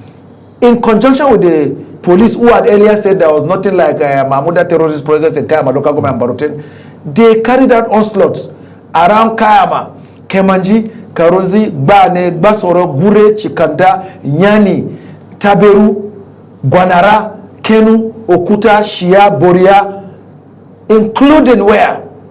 Including Woro, Nanu, Nuku, Aboki, Bani Adena, under Barute and Kayama local government areas respectively. Today, it is kidnap related activities you are having, but those notorious armed bandits have reduced. But the only people that are tormenting Kayama and part of Niger also now are Lakurawa, who are known to be aliens. They are foreigners. When Lakurawa is moving from Kebbi through Augi, Mera, Argungu, proximity to areas like Wara, Yauri, Kontangora, Rijau in Niger State and Kebbi, the porous areas they come to is Babana in Niger Agwara, Swashi in Niger, Wawa in Niger, some wildlife forests in Ibi, Mokwa, Sabo Fegi. They moved to Woro, then places like Vera, then they now moved to Baruten areas like Kosoboso and host of others. Lakurawa, of recent when they were moving, were alerted inhabitants. So what they also needed to do, even though DSS is doing its best and some intelligence arms, they also need to post their best crops of intelligence, because you need more of undercover than combat operation. Because sometimes, as you are moving your convoy, they've gotten information from unscrupulous elements, then they ambush you. But when you disguise, I don't need to tell DSS, NIA, Force CID, DFI, and others what they need to do. All these arms of the military, they have their intelligence arm. Air Force have air intelligence. Naval intelligence is there. DMI, that's the Army. The Directorate of Military is there. DSA and also others. You need to disguise. Then also extend some ownership involvement, what have you, to the communities at the receiving end. You can even pay them some peanuts. They will give you certain privileged information, like that of Kayam and Baruten. Some of the community inhabitants helped at that time because they gave intelligence information which was given to some of the security agencies. And the terrain, terrain is always the problem, because you are bringing a security agent who doesn't know the terrain of Agwara in Niger State, terrain of Ibi in Niger State, terrain of Augi in Kebbi State, terrain of Goronyo in Sokoto State, terrain of Kontangora in Niger State, terrain of Eruku in Kwara State. How will he know how to? But when you have ownership involvement collaboration with the communities, they will do. So the issues now are beyond just having the firepower. They are also facing shortage of manpower. All the security agencies, Chief of Army Staff came to say of recent, people are now running away from enlisting into the Nigerian Army because they know what is happening. So when certain encouragements are there, it will not be that way. So the issues are, we need to do it how we ought to do it. There was a Northwest Security Summit, Health in Katsina, supported by United Nations Development Program, where all the Northwest governors came, some represented by their deputy governors. It was supposed to be kinetic and non-kinetic, but much of non-kinetic was not attached to it. What happened to bringing women who are mothers? Because some of these bandits are also children of certain women. When you bring them from the non-kinetic angle, you collaborate some civil society organizations, women-based organizations from the north. Let them bring some of these women from rural areas. This is the danger of not knowing what your children are doing, of joining banditry is inimical to you. You cannot. They will enlighten them. Some of these bandits still have their mothers in some of these communities in Shinkapi, in Maru, in Talata Mahara, and host of others. So, as it is right now, Comrade, you've spoken extensively. Can we now say that we have people in Nigeria or outside Nigeria who are sponsoring these terrorists? We have international collaborators. Severally in Northeast, they found some expatriates supporting them. Is the federal government aware of this? Intelligence apparatus are aware. Except if they want to, this all correct, yes sir. Psychophancy is also killing us, because the IHL, even though I don't want to mention position, they don't want to lose that position. So there are certain privileged intelligence information they wouldn't like to give, which is wrong. But I want to appraise President Bola Ahmed Tinubu. He's acting like a commander-in-chief. It differs from the previous administration, even though late Muhammadu Buhari, may so rest in peace, also tried, because he opened the pace for providing the Army and Air Force with sophisticated weapons and whatever. Don't forget, it was during late Muhammadu Buhari administration that Tucanos were brought, Alpha jets and also of others. President Bola Ahmed Tinubu is also sustaining it. The issues are the difference between Bola Ahmed Tinubu and President Muhammadu Buhari of blessed memory is that e-listings. Let me tell you, even this program you are doing, there are people that are telling President Bola Ahmed Tinubu, they tell him, he has communicators in communication office. So that is how to be president and commander-in-chief. Because when analyses are made on TV stations, pages of paper, radio, and whatever, and president works, it helps. Governance is all inclusiveness. Global TV's contribution can be taken. Foreign Water TV's contribution can be taken. Liberty TV's contribution, Trust TV's contribution can be taken. Arise TV's contribution, that of Channel can be taken. Eagle Radio contribution can be taken. Business and Politics Television contribution can be taken. Vision FM contribution can be taken, including the smaller ones. So President Bola Ahmed Tinubu, have not met him since he became President and Commander-in-Chief, because I'm not those type of people. But I want to tell you, with the withdrawal of these police officers from VIP, I give him 21 Armed Forces gun salute. He has proven that he's a Commander-in-Chief, and governors should borrow suit from the President. You are CSO. Give the adequate and necessary support. The funding to security agencies is not enough. So the governors can build barracks, give them, even though some of them have been giving them vehicles and what have you, instead of talking about state police. Because the funds you need to execute state police, you can give half of it to the existing police. They will do the best. You can see if the governor now start going to part of Zamfara Kazera, you start building edifices, equipping it with gadgets and operational vehicles, the police will do their job. All right, comrade, we are trying to round up now. If, like you have already said, that we have people in this country who are sponsoring terrorism, then what will you make of Donald Trump's statement saying he is coming to attack people who are terrorizing the country, terrorists, to pick them out? You see, President of the United States shot himself in the leg when he mentioned because of Christian genocide in Nigeria. That was insensitivity. If he had said United States as Nigeria's good partner, he wants to come and assist, complement it, because no country under United Nations Charter has the right to come to another independent and sovereign nation to carry out any onslaught. They have been doing it to some banana countries, but Nigeria is giant in the sun. It is not possible. With the porous nature of security in some areas, if you go there, you'll be disgraced. In Borno, for instance, we have 7th Division, Tier Command, Joint Task Force. It's not easy. When you are coming, the radar is watching you. Are you getting my point? Same thing if you go to Enugu 82 Division and what have you. So the issue I'm saying, he need to retrace and retract his statement by saying he wants to come and assist Nigeria fight insurgency and insecurity, not because of Christian genocide. Saudi Arabia is a Sunni country, Muslim-dominated country.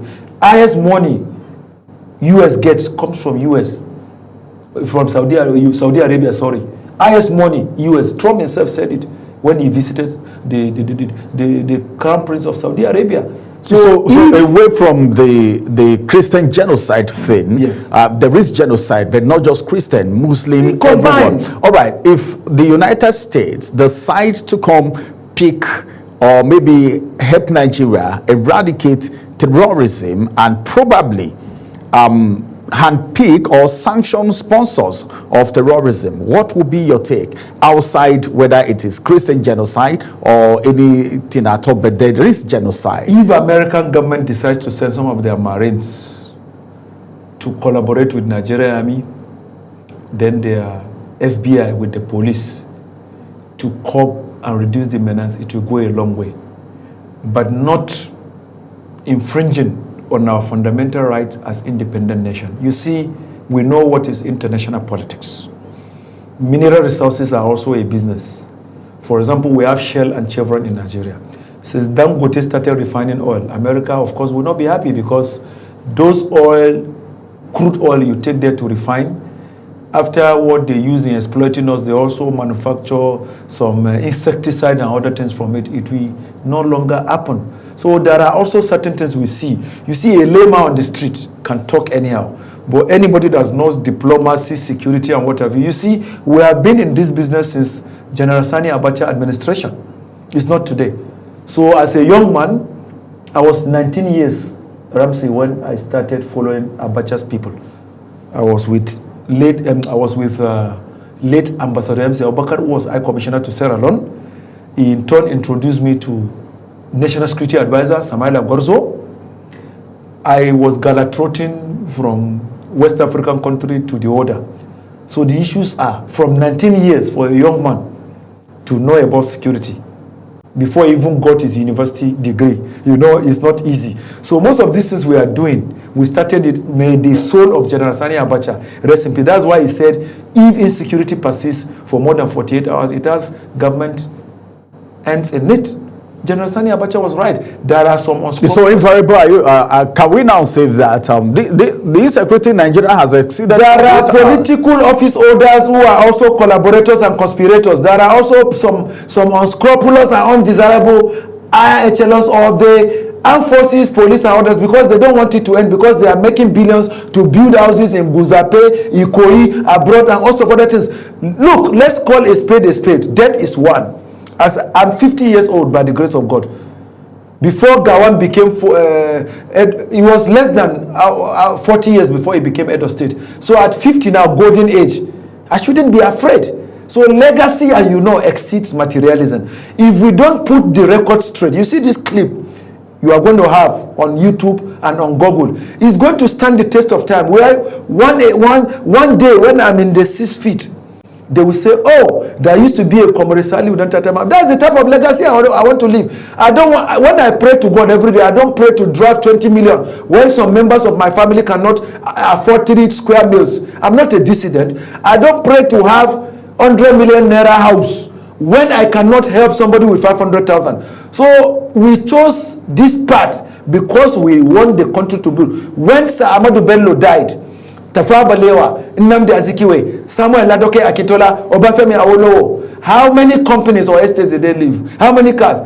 Today, their names rings bell. So Nigerian youths, stand up for your right. Nigerians in general know that legacy exceeds materialism. This insecurity, we can call the bluff of everyone. Let's come together. No Christian, no Muslim. Let us unite and fight insecurity. It's not matter of religion. It's not matter of tribe. It's matter of national unity and peace. Itato, we used to live as Ramsin Salu in one apartment. When it is Christmas, I will eat Christmas food. When it is Salah, you eat. Today, politicians have divided us. Late Lateef Jakande, Executive Governor of Lagos State and Second Republic, said, if you are a good leader, religion is not your priority. In Jakande's home today, some of his children, I don't want to mention their names, some are Christians, some are Muslims. Bola Ahmed Tinubu, that is president, his wife is what? Christian. So that was why when Donald Trump said Christian genocide, I say where? When First Lady of Federal Republic of Nigeria is a frontline clergy of Redeemed Christian Church of God, what are you talking about?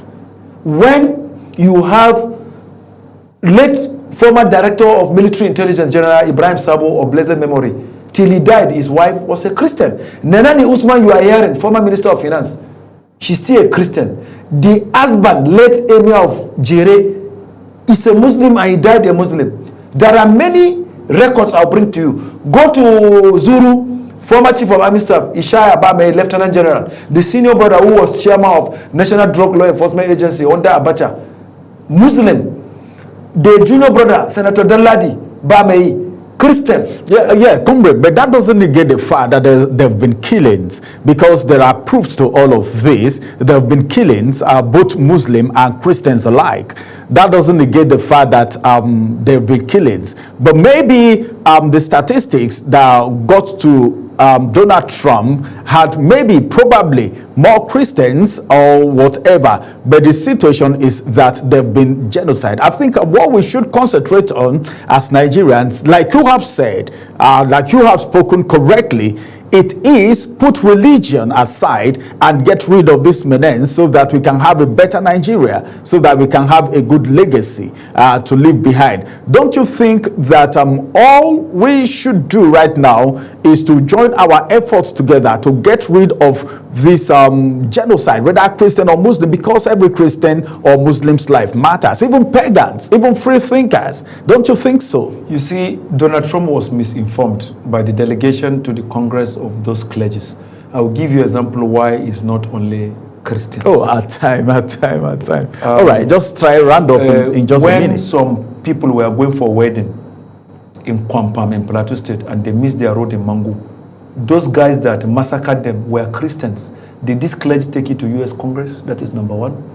Then, that General Kali in Du, Plateau State, that was coming from Pottiscom also, and he was killed by some Birom people, dumped in a well before the military intelligence got to know he's a Muslim. And what I'm trying to tell you, some of the arrested people that even masterminded killings in Plateau and Benue were even Christians. So that is why I don't want us to take issue of religion. Yeah, that's exactly what I'm saying. Trump was misinformed, and you know Trump is a controversial president. I think, comrade, I think it's so good that the Congress is processing the whole statement. I think it's good. I think one thing that I like about the whole situation is that he didn't just speak and took action, but it was taken to the Congress. If the Congress had invited people like me and you, let me tell you. No, there are people speaking to the Congress already. You see, all right, comrade, our time is up. Is not. Yeah, that's true. That's true. The government officials are even, some people are claiming they are misrepresented. It was private people that went to US. All right. Thank you very much, comrade. It has been, I feel we should just continue. 2 hours not even here now. Thank you very much for joining us on Global Morning today. We're looking forward to when this security situation will become a thing of the past. All right, everyone, this is going to be the size of the first conversation this morning, but then national security is very important. But then the high rate of abductions in Nigeria is becoming worrisome. And of course, if you know anyone, or of course, that is in captivity, let's pray for them, and the authorities are on top of their games already. Like Comrade have said, we are waiting for when insecurity in Nigeria will become a thing of the past. Let's go on a quick break. After this break, Global Morning return for the second conversation. Stay with us.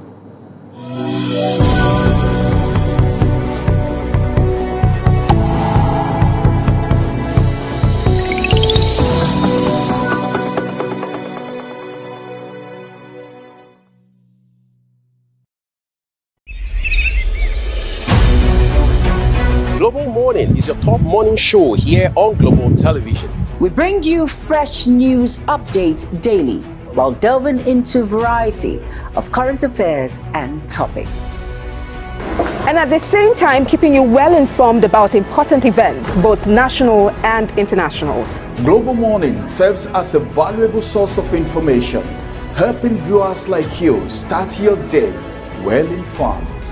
Stay connected from Monday through Sunday to a wide range of latest news making rounds on Global Morning. We're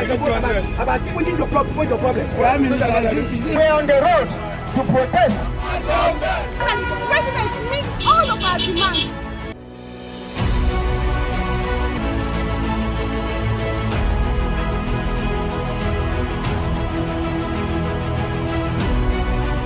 This is Global Morning.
Welcome back, and it's the second segment of the second discuss of the day on Global Morning, and it's great to be here on the program Global Morning. We're going to be looking at tax reform and, of course, 2026 in view. Now, Nigeria's tax system is governed by a combination of the federal, state, and local tax laws.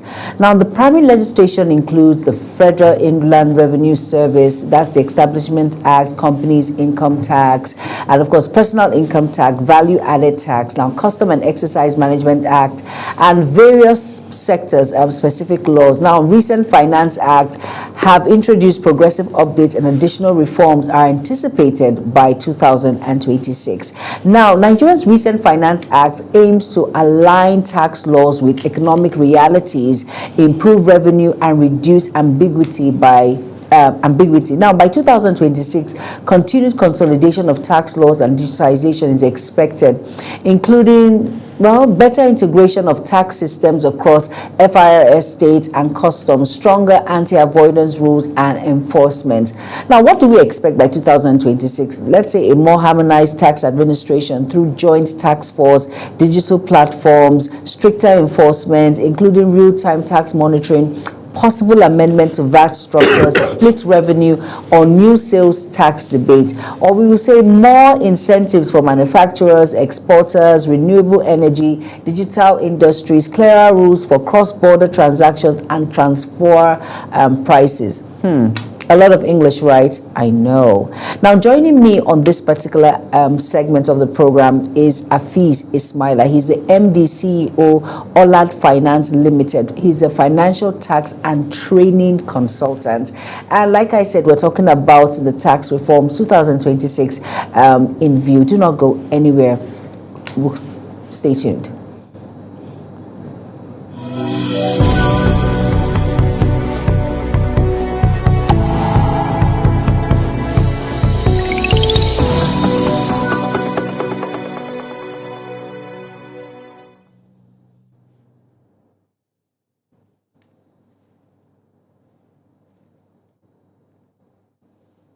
All right, of course, like I mentioned before, this is the second discuss of the day on Global Morning, and we're talking about the Nigerian tax law 2026 in view, because it's just around the corner.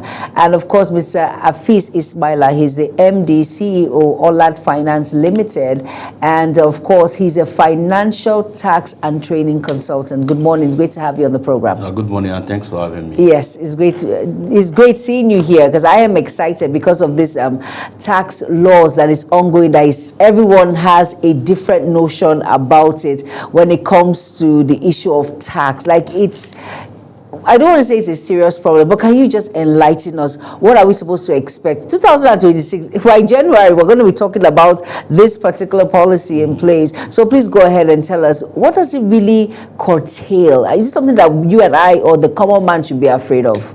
All right, good morning. Thanks for having me. Yeah, you know, the reality is that I think there's high level of knowledge gap in Nigeria. And government have a responsibility of information disclosure.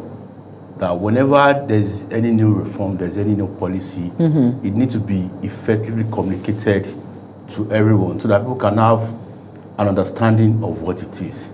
Fine, the committee chaired by Taiwo Edele of the Federal Government Fiscal and tax reforms are doing their best. Fiscal policy and tax reforms are doing their best in trying to see that at least they are communicating this new fiscal architecture to every stakeholder so that information can get down to every common man. However, what I would like to say is that Nigeria has a very poor tax environment. Okay, is that so? Yes, in the sense that every Nigerian doesn't want their income to be taxed, but they want to benefit from the public infrastructure. Because people are taking so much.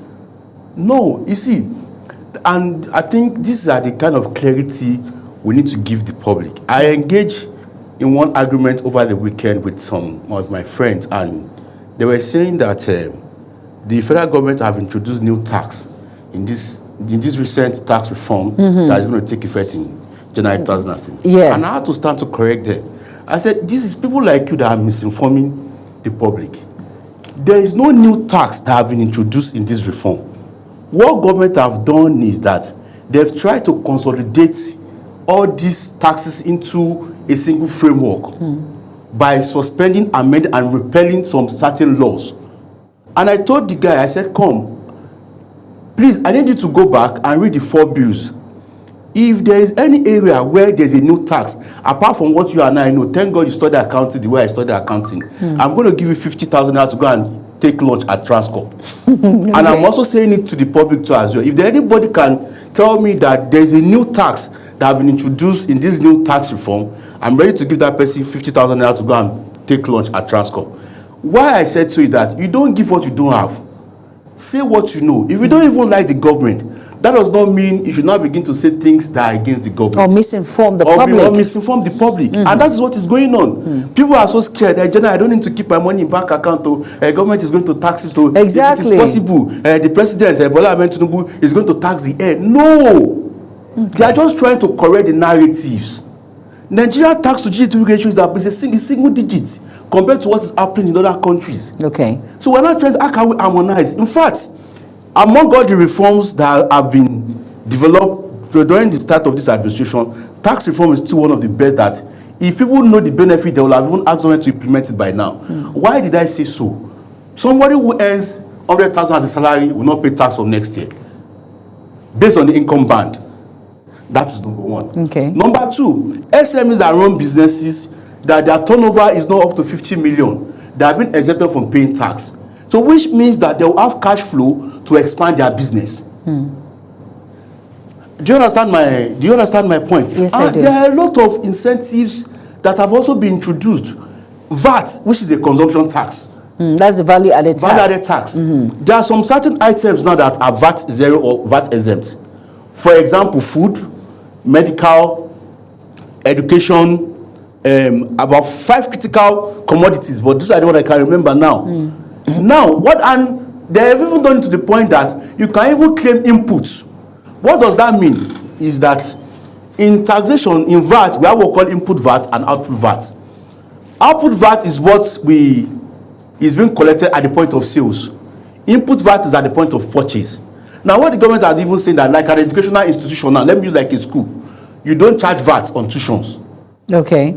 Now, but if you incur VAT, maybe by the time you are procuring some tangible fixed assets to the school, and you have an input VAT, you have the right to claim that input VAT. So, which that means that prices of commodity may likely go down, and so on and so forth, like that. So, what this tax reform is doing is bringing some kind of clarity. Like what we don't have before. It's just because Nigeria we don't read. For example, I will give you another instances is when people say if you buy PMS, you are going to pay 5% short. Exactly. Of course. The reality is that law has been existing before now. What the essence of that law is that, which is applicable in other constitutions as well, is that when you buy PMS and you pay that 5% surcharge, they will use that money to maintain the Nigerian roads. The law has been existing. It's not new. I think it was enacted around 2007, if I could remember. But it's not like to take effect in January. That is why, as I speak to you, I know that the committees are still taking some bills to National Assembly for amendment, because it's not all that can just start working just that way. Exactly. Because there's a law that exists in Nigeria. So there are processes. You understand? Like that one has been suspended for now. You understand? So people should not be saying, if I buy for, I'm going to pay 5. No, the law has been existing. One of the single objectives that this tax reform did is that it consolidates all those laws into a single bucket. Okay. You understand? That is what, and try to now improve how can we use technology to even drive compliance come next year. So those are the things. So Nigeria should not just be afraid of having something new. What people need to do now is that we need to document our transactions. We don't have records. SMEs, they don't have records. We need to begin to document our transactions. When money comes into your account, let it be probably narrated. You understand? The fact that they said that they have to monitor your bank account or this, even it has been existing. Yes. Even though if the bank doesn't even send your transaction to the relevant tax authority, according to Money Laundering Act, there are some transaction threshold that hit your account that they have to send the money to some certain security agency. You may not be aware. And if there's any issue, they will call you for questioning. The reality is that if we are doing what is right, we should not be afraid. Why people are clamoring, saying what they should not supposed to say, is because we don't do what is right in Nigeria, and we don't want to do what is right. That is the reality. People don't just want to, they want to keep doing that wrong thing that they are doing, and they want it to continue like that. It cannot work. I will give you one instance. Now, you and I, if you look at the Nigerian population today, is over 200 million. Yes or no? The active people working in Nigeria today, let's say, is about 80 to 90 million. I can bet you, madam, if they are going to take a research, as I speak to you now, less than 20% are in the tax net. As I speak to you now, less than 10% of that population are in the tax, they are the one paying tax. Among the 90 million active people who are employed, who have one or two that they are earning income, less than 20% are the one paying tax as of today, and want government to provide infrastructure. There is a level of imbalance. I will give you one instance. You and I work in a organized or corporate organization where I believe that they deduct tax from your salary every month, pay. I also pay tax too as well. But when we have issues with our cars, we take it to a roadside mechanic to repair. The guy charge you, he pays a service charge. Let's say he pays a service charge of 20,000 naira. That 20,000 naira that you are paying that mechanic, you are paying it from your own income that has been taxed. But that his own money is not being taxed, and both of us are using the same road. But you just said that someone that earns less than 100,000 naira will not be taxed. So how does that affect anything? No, that one is against next year. And that is there to be some level of relief to the low income earners and middle income earners. Okay. It's a sort of relief. And those are the kind of incentive that this reform has brought to the table. The people that are really going to feed it are the people that earn more. So that is why it is progressive. But you know what, Mr. Afeez, I want to ask a question now. So what is the narrative in all of this?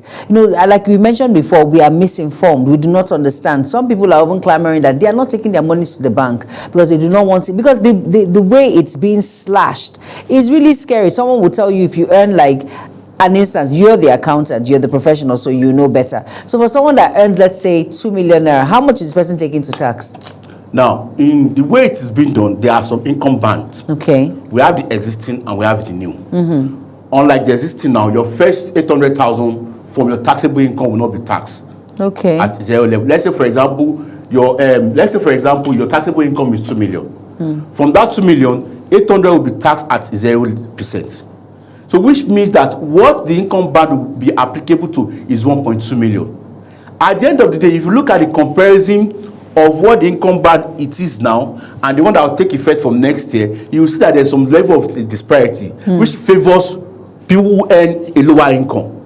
But people who've done the math, who've done the no, Mr. Afeez, yes. No. What I'm asking now is, with all of this, because that's why people are scared. I want you to break it down in the barest minimum. Someone that earns 2 million naira, what is the tax that will be removed from that 2 million naira? And what is the take home for that individual? That's what I'm trying to explain. That's what I'm trying to explain. I'm trying to see if I can. Don't worry, you can calculate it. We're listening with you. Because that's what I'm trying to explain. On assumption that the 200 million and the 2 million is the taxable income after you have removed all deductions. What do you mean? Okay. Now, in your for individual payee. 2 million naira. That's the salary. That is the salary, the gross. The gross. The gross. We have some certain deductions. You remove pension if it's contributing to pension. Okay. NHIS, you remove it too as well. If the person has a mortgage that is paying interest on, you also remove too as well. Then there's a what we call rent relief allowance too as well, which is 500,000 or 20% of your annual rent paid. Whichever one is lower, you also remove it too as well. So let's now assume that at the end of the day, by the time we take all these deductions from the gross earning of someone earning of 2 million naira. Let's say 500,000 naira has gone. For deduction. For deduction, the 1.5. Now have 1.5 left. Yes. Madam, you see this 1.5 that is left? Please tell me. Yes. The first 800,000 from that 1.5 is not going to be taxed. It's going to be taxed at 0%. So what means that what they will now apply income band on will now be, when you take 800 from 1.5, it remains 700,000. Yes, please. It's only 700,000 that will now be taxed. Okay. You understand? According to the income band. Okay, wait. You're not getting me. This is the misinformation that we're both talking about. So now it means that 7 out of 1.5 now, 700,000 will be taken out of that money. No, it will be taken. That is 700,000 will be taxed based on the income band. So how much is the take home if they take the tax? I'm trying to because that is why individuals are so scared about this particular okay, for the income band. The next, so 11% of 700,000 is what?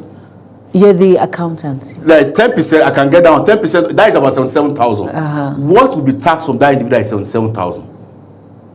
So that is the tax because 800 is at 0%. You know he has 700,000 left. Yes, he does. 11% of 700,000, that should be around 77,000. That is what is going to pay as tax.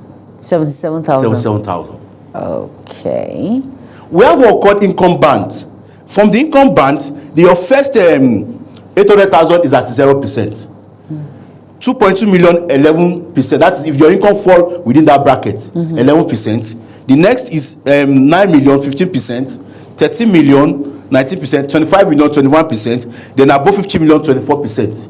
So it has been designed that it is the people that earn a higher income that will pay more. So it is progressive. Okay. You understand? It is progressive. Unlike before, that your first 300,000 is 7%, your next 300,000 is 11%. Those are the kind of reliefs. Before, your first 600,000 will be taxed, but now it won't be taxed now, based on the income band that we have.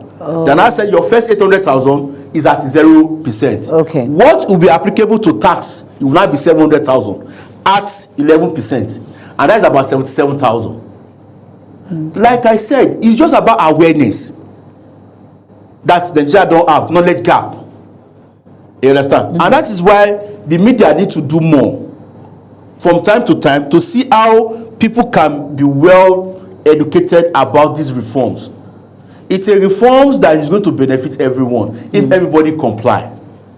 So let me ask now, for those who have made up their mind that nobody's going to touch my money, you know, there are individuals like that who will say, no, I can't be working, and then government will want to take my. What is the price that individual? What is going to happen to that particular persons that have decided that they're not going to pay tax? They're going to avoid it as much as they can. Tax evasion is criminal in law. If you evade tax, it's a criminal offense because the constitution compelled that every Nigeria must pay tax. It's a civic duty. Even though if you are not in an organized, if you are not in an employee to an organization, maybe self-employed, the law requires what we call self-declaration. So BOJ will apply. If, for instance, now we notice you that you're a big person within the community, you have a good brand, people knows you, and you are earning income, we've watched your personality, and you've seen that you have failed to come and declare them, then they will write you, and they will give you BOJ. Yes. Please don't give me BOJ. Best of judgment. I know. When I give you BOJ, then you will now be forced to now come and say no and declare and say, okay, this is what I have, or this is what I don't have, or then the tax authority will take it up from there. But Mr. Hafiz, you said it before at the beginning of the program. You said a lot of people will be scared to take their monies to bank and all of that. So individuals who realize that because of tax, we don't want any tax issues and decide to, stay out of the limelight or stay out of policies like this or be involved because of all of this. Can you just give us that awareness that we should know that it's nothing to be afraid of? Tax is something that will benefit you and I, that you've said. It's for the benefit of a country. It's for the benefit of infrastructure, reforms, and all of that. So just break it to us in the simplest form. Yeah. What I want Nigerians to know is that as far as money enters into your account, In as much as that money is not income, and you can prove that it's not income, it will not be taxed. Okay. I will give you instance. You have an auntie abroad, remittance. Why will you tax remittance? As far there is no exchange of value. Okay. Why will you tax gifts? There is no exchange of value. True. It is only when there's exchange of value between two or more parties, then the income from that transaction can be taxed. I'll give you an example of mine. When I applied for my TCC this year, they gave me additional assessment. Probably they look at my body size, and I told the man, I said, please don't judge me by my stomach. I'm still looking for help. That's I funny. said, what is the basis of this additional assessment? And I had to engage them. I said, if I have come voluntarily to declare myself, and you give me additional assessment of this amount based on BOJ, what is your yardsticks? You've looked at my bank statement, and I've declared that this is what I have. And we had to settle it, and I got my TCC. See, the problem that Nigeria have is that we don't document. Documentation and record is one of our key problems. We don't document. I will give you as an example now, as you have. You have a car, right? You buy fuel and you use your card, yes or no, at those filling stations. If I ask you now that all the receipts that you have been given at that filling station, that do you have record of them as of today? Is no. No, what will I do? When you throw it away, but those things can save you in the future. Are you kidding me? If you own an enterprise, let's say you have an enterprise, and you are claiming that, okay, you've bought also fuel into your car to drive activities of that business. As an auditor, I will ask you, where is your source document? That receipt is also a source document for you to claim that truly you've bought fuel for this car. You know, when I tell you that there's a high level of knowledge gap, I know what I'm talking about. Truly. You understand? We don't keep record. Like I said, we have a poor tax culture in Nigeria. We need to accept that fact. But Mr. Hafiz, you agree with me that this is very new to us. The government who are bringing up all of these policies, they did not, it's very hard. It's not new. No, it is. There was no emphasis like this now. Like this is like a bombardment in our faces. Like 2026, there's going to be a new tax or Nigerians get it. And people are now scared. If they would have started that process little by little, that come. Tax is important. Do not, and they take it serious. We have monitoring committees that will come around and tell you, why are you not paying tax? Take it upon themselves. I don't think this will be so much of a pressure to each and every one of us as Nigerians. Sister, we Nigerians also need to help the government. Really? I'll tell you why.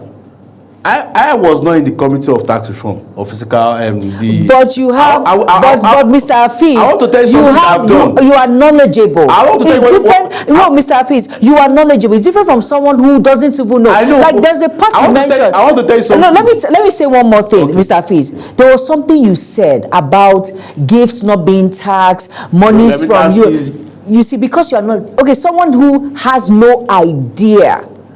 That is why I'm saying that. You see. There's a point I want to make.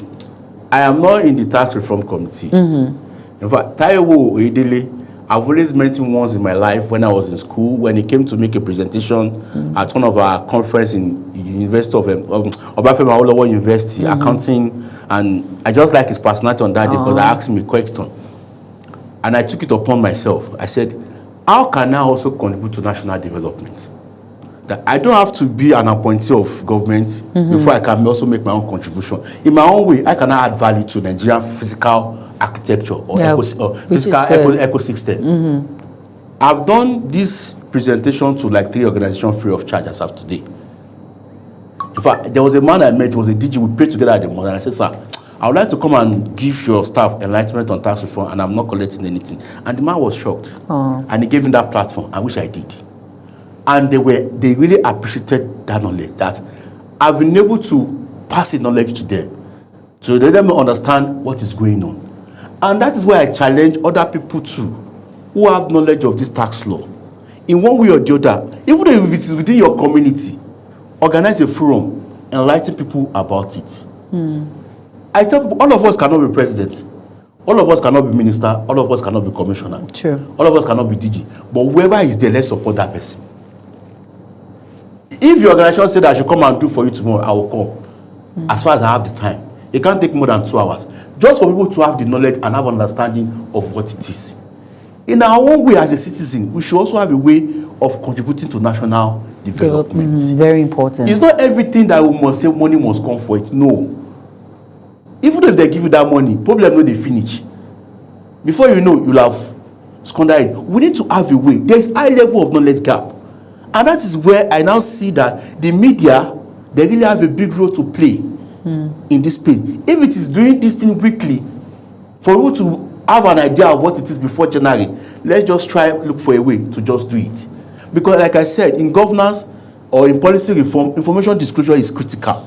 You understand? There's a wide gap. Information disclosure is very, very critical. So people can understand what it is. Like I said, there are a lot of benefits from these reforms. Most especially for SMEs, low income earners. Like now, unlike before, when you purchase a tangible asset where you can't claim input VAT, now you can claim input VAT now. But let me ask you, Mr. Afeez, how about business women, market women, enterprises? Exactly. So how do they benefit in all of this? That's what I'm saying. For they won't pay tax because their turnover is less than 50 million. As far as your turnover is less than 50 million, you have been exempted. Okay. So which means that money that you have used to pay for tax, you can use to expand your business and employ more people. But you see, it's a gradual process. With time, you become big also, and then you start paying tax. Yeah, I start paying tax. But there was a tax holiday for you. Yeah, I like that. I like that part, the tax holiday. There was a tax holiday for you. And that is what the government is trying to achieve. Let people expand their business so they can drive production. I like that. You understand? So like I said, it's a good step in the right direction. Yes, it is. The only challenge now is that people are not well being educated. People, yes, you're right. That barrier when it comes to awareness is awareness. I told you I had some argument with people who are even learned. Saying, Tinubu has introduced new tax, so I said, Kai, why are you misinforming the public? And you are learned. Go and read this. Have you read this bill? He said, no. I need you to go and read these 4 bills and tell me if there's a new tax that has been introduced. I will give 50,000 naira to go and eat lunch. And I'm still waiting. You know, the reality is that, we in Nigeria will politicalize everything. The fact that you don't like the person who is piloting the affair today does not mean you should see something good and you begin to say negative things about it. It's part of what is going on. Some people are just trying to paint this government in a negative way. The fact that because you don't have to like, all of us can be presidents. No, we cannot. But whoever is there supporting, because it can be your turn tomorrow.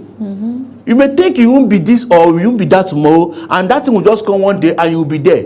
Whatever you sow now, you will repeat when that time comes. Very true. I tell people, just look for a way to add value to your community. Okay. Now, you know what? Because you are so well endowed when it comes to these issues, Mr. Afeez Ismaila, and of course, you're the MD CEO of Ollad Finance Limited, and of course, you're a financial tax and training consultant.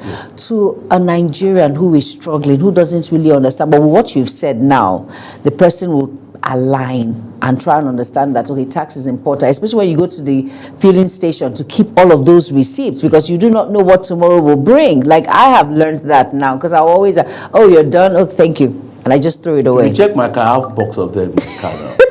I have to go and keep it. All right, but just say something to a Nigerian now who is said, okay, Mr. Afeez has said something here. Mr. Afeez, okay, Mr. Afeez Ismaila, okay, thank you so much. I now understand what this Nigerian tax law is all about, what it's going to bring in Nigeria, the benefit it will bring for us as a country, and of course, as an individual, for the enterprises, like you said, the business women who they feel Nigerians don't care about them, will be able to expand. They'll be on a tax holiday. Then when they get to that bigger platform, they'll pay tax. Look at that camera and just say something. Okay, thank you. Thanks so much. What I would like to tell Nigerians is that this new tax reform that we're having now, it's a good step in the right direction. As it is now, it's going to boost the fiscal buffer of the federal government, and that will enable us to reduce our level of budget deficit. Governments will have more money to fund critical infrastructure that can actually transform lives. So we need to change our mindset. We need to change our compliance culture. Every Nigerian should see documentation and record as a critical part of their processes.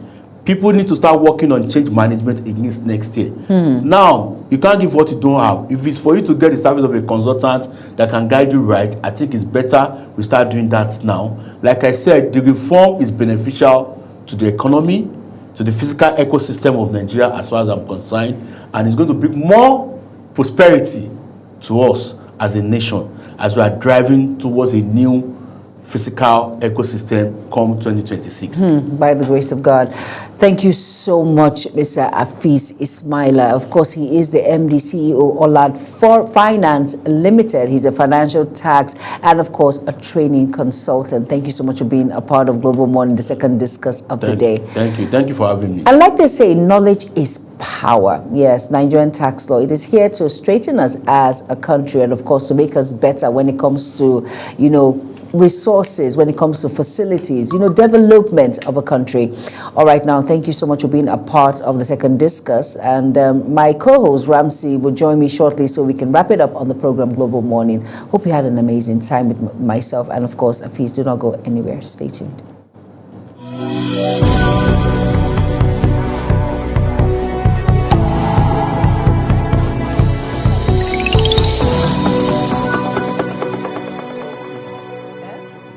Benue.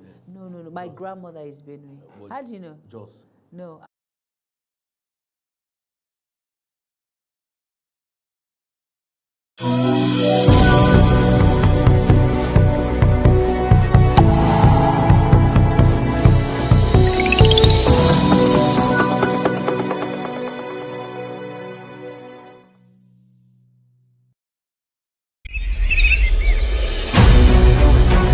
Global Morning is your top morning show here on Global Television.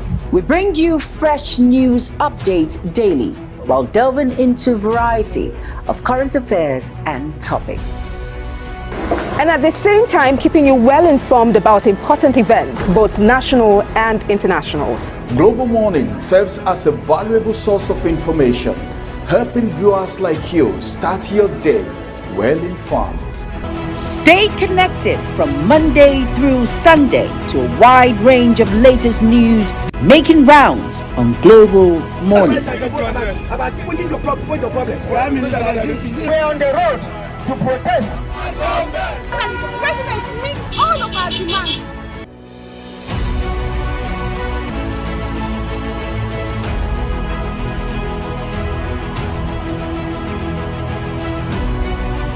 This is Global Morning.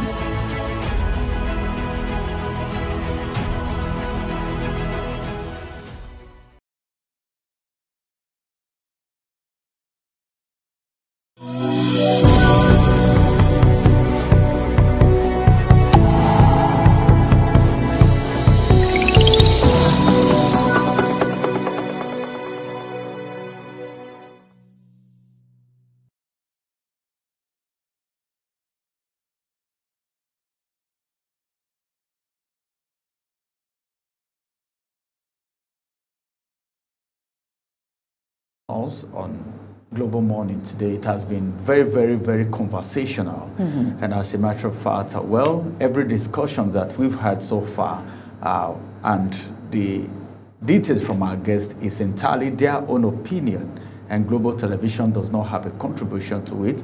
Same thing with the newspaper headlines. It is everything belonging to the newspaper houses. We don't have editorial contribution to those headlines. My name is Ramsey Enoch. Thanks for joining us today on Global Morning. And I am Jumai Manson. Many thanks for being a part of the program Global Morning. Have an amazing day ahead. Bye-bye.